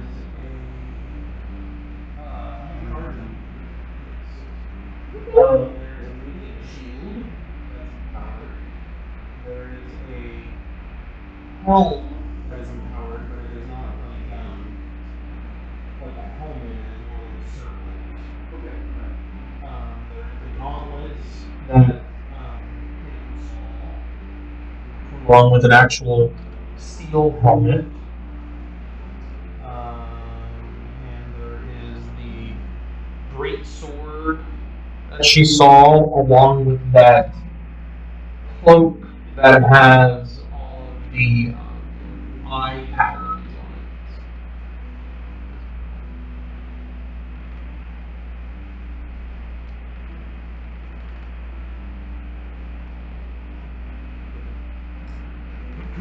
So the gauntlets, they came with the helmet also? No, it's just gauntlets. Yep. So there is a shield, a circlet, a great sword, gauntlets, helmet, and a robe. Clarification on there. Some of the items you said were some did not. These are all empowered All of items. them are okay. And this is the cloak that you're getting. The little notes on them. Of course, Harlan doesn't know the ins and outs of what these items do. He just knows what the names are. Which there's name tags on these. So here's the names for them. The shield is called Shield of Protecting. The little circlet is Helm of Intellect. The great sword was a flaming great sword, which Sybil already knew. The gauntlets were the gauntlets of Thunderclap, which Sybil did as well. The helmet was a helmet of fire, and the robe was robe of seeing, which Sybil or Torvine did before as well. And keep in mind, you guys also found a suit of armor in the temple that had a green hue to it, and you also have that potion as well, or that oily potion thing from the box. Yeah, I can't remember who took that. You did take the armor. Now you said there's two helmets? There's a circlet, and then there's like an actual steel helmet. Oh, okay. Yes. So the intellect is a circlet and the helmet is a circlet. Yes.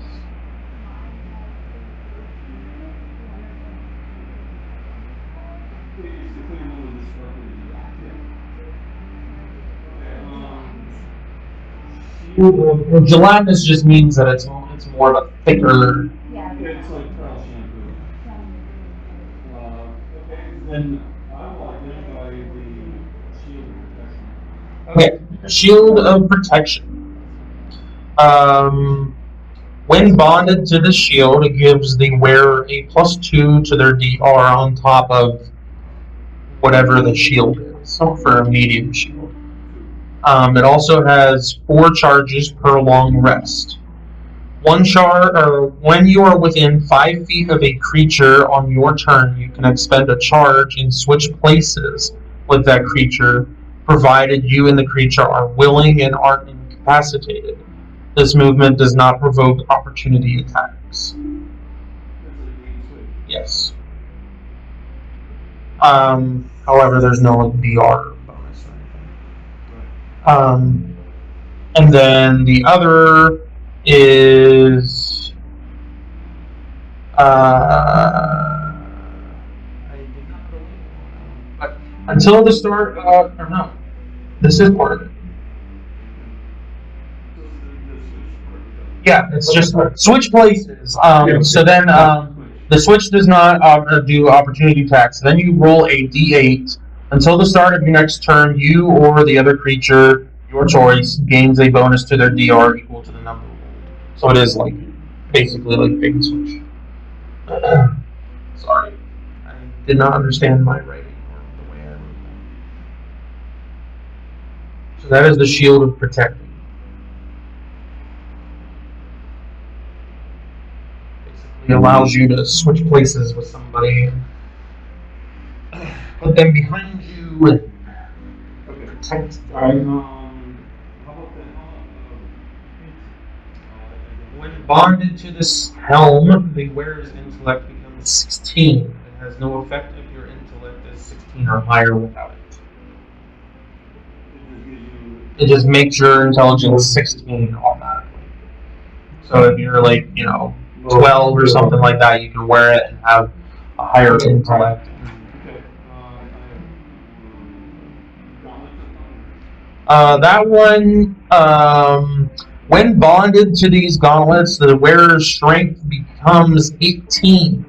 They have no effect on you if your strength is 18 or higher without them. It has 2 charges per long rest. Has a special ability called Thunderclap. Slam your hands together in front of you to expend a charge. You create a burst of thunderous sound that can be heard up to 100 feet away. 100 feet away. Each creature within 15-foot cone must succeed a -4 strength save or take 4d6 bludgeoning damage, half on success. On a failed save, the creature is thrown 15 feet back and knocked prone.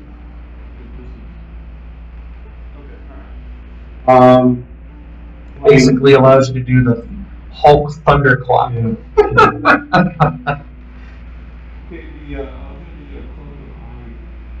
Alright, that one you guys did before. This robe is adorned with highlight patterns. While you wear the robe, you gain the following benefits. The robe lets you see in all directions, and you have an advantage modifier of 15% on awareness checks that rely on sight.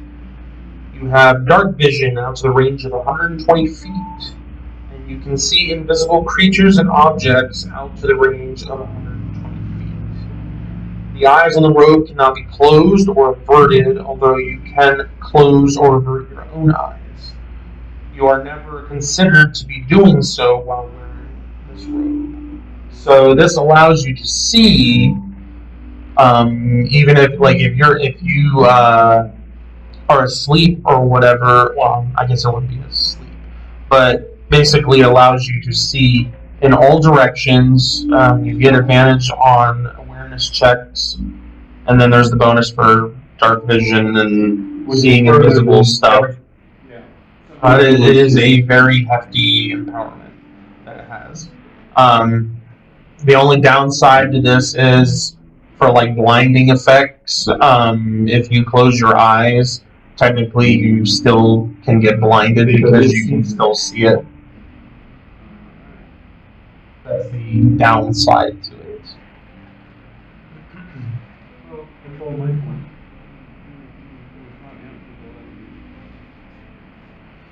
The Flaming Greatsword does fire damage on hit whenever you activate it. Yes. Of course, it would grow if like the Vigons decided to use it. Yeah. Yes, for that.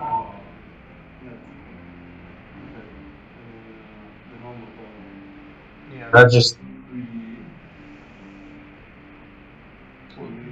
46.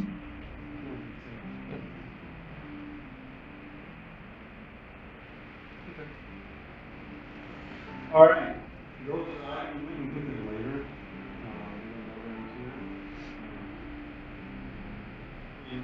Kharah, do you know what you... Yes, There was a cloak of elven kind. which means I get the He knows what it is.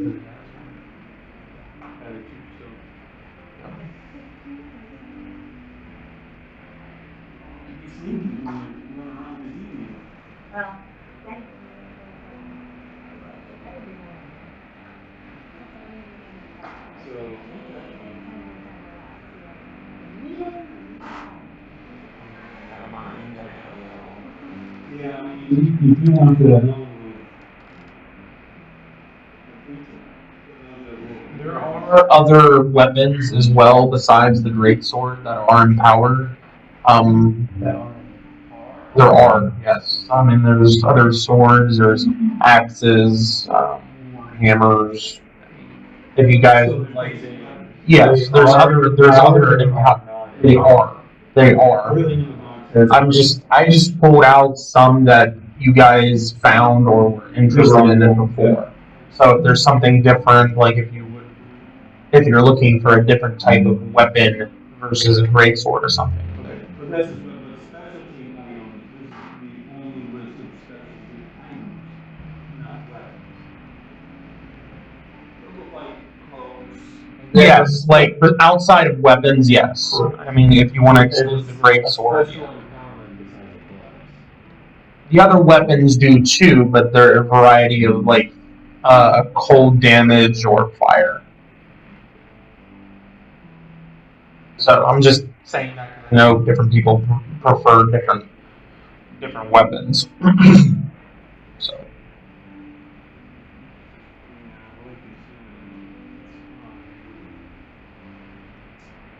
you have a choice of three items. So, I mean, I'm gravitating to three of those. three total items.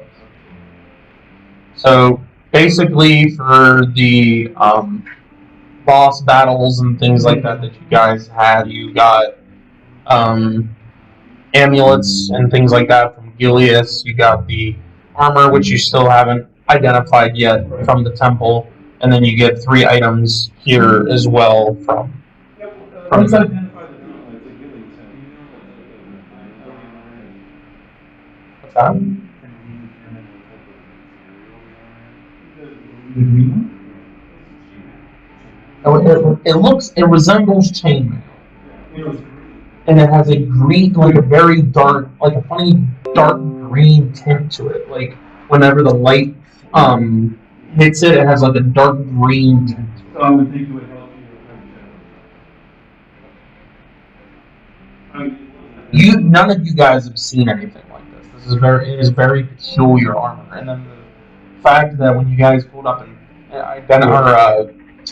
detect empowerments, it had a green hue to it. So it has a natural empowerment to it. Okay, I was vaguely listening to the last 20 minutes. Do I need to identify anything? Because I can. Oh, never mind.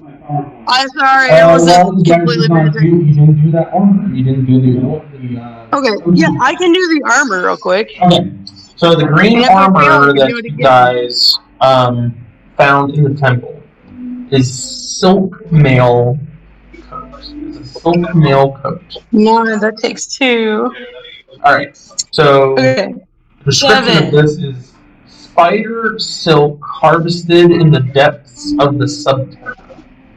This darkness touch can be woven into functional and beautiful patterns.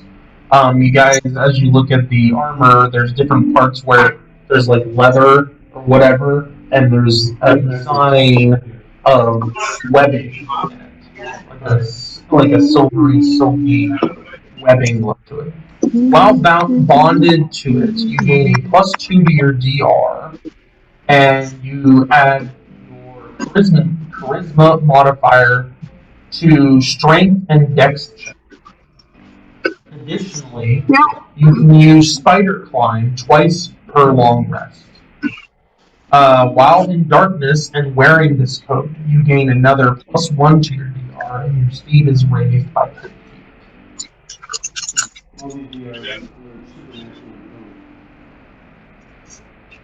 feet. That's pretty awesome. That's pretty cool. It seems like the makings of this armor is the reason it has a natural hue to it is because of a natural element that is woven into the material that gives it this natural. So what's the name of the It would be like chainmail. Yeah. +2 on top of it because of the hardiness of the different type of material. Alright. Alright, Kimberly, was there something in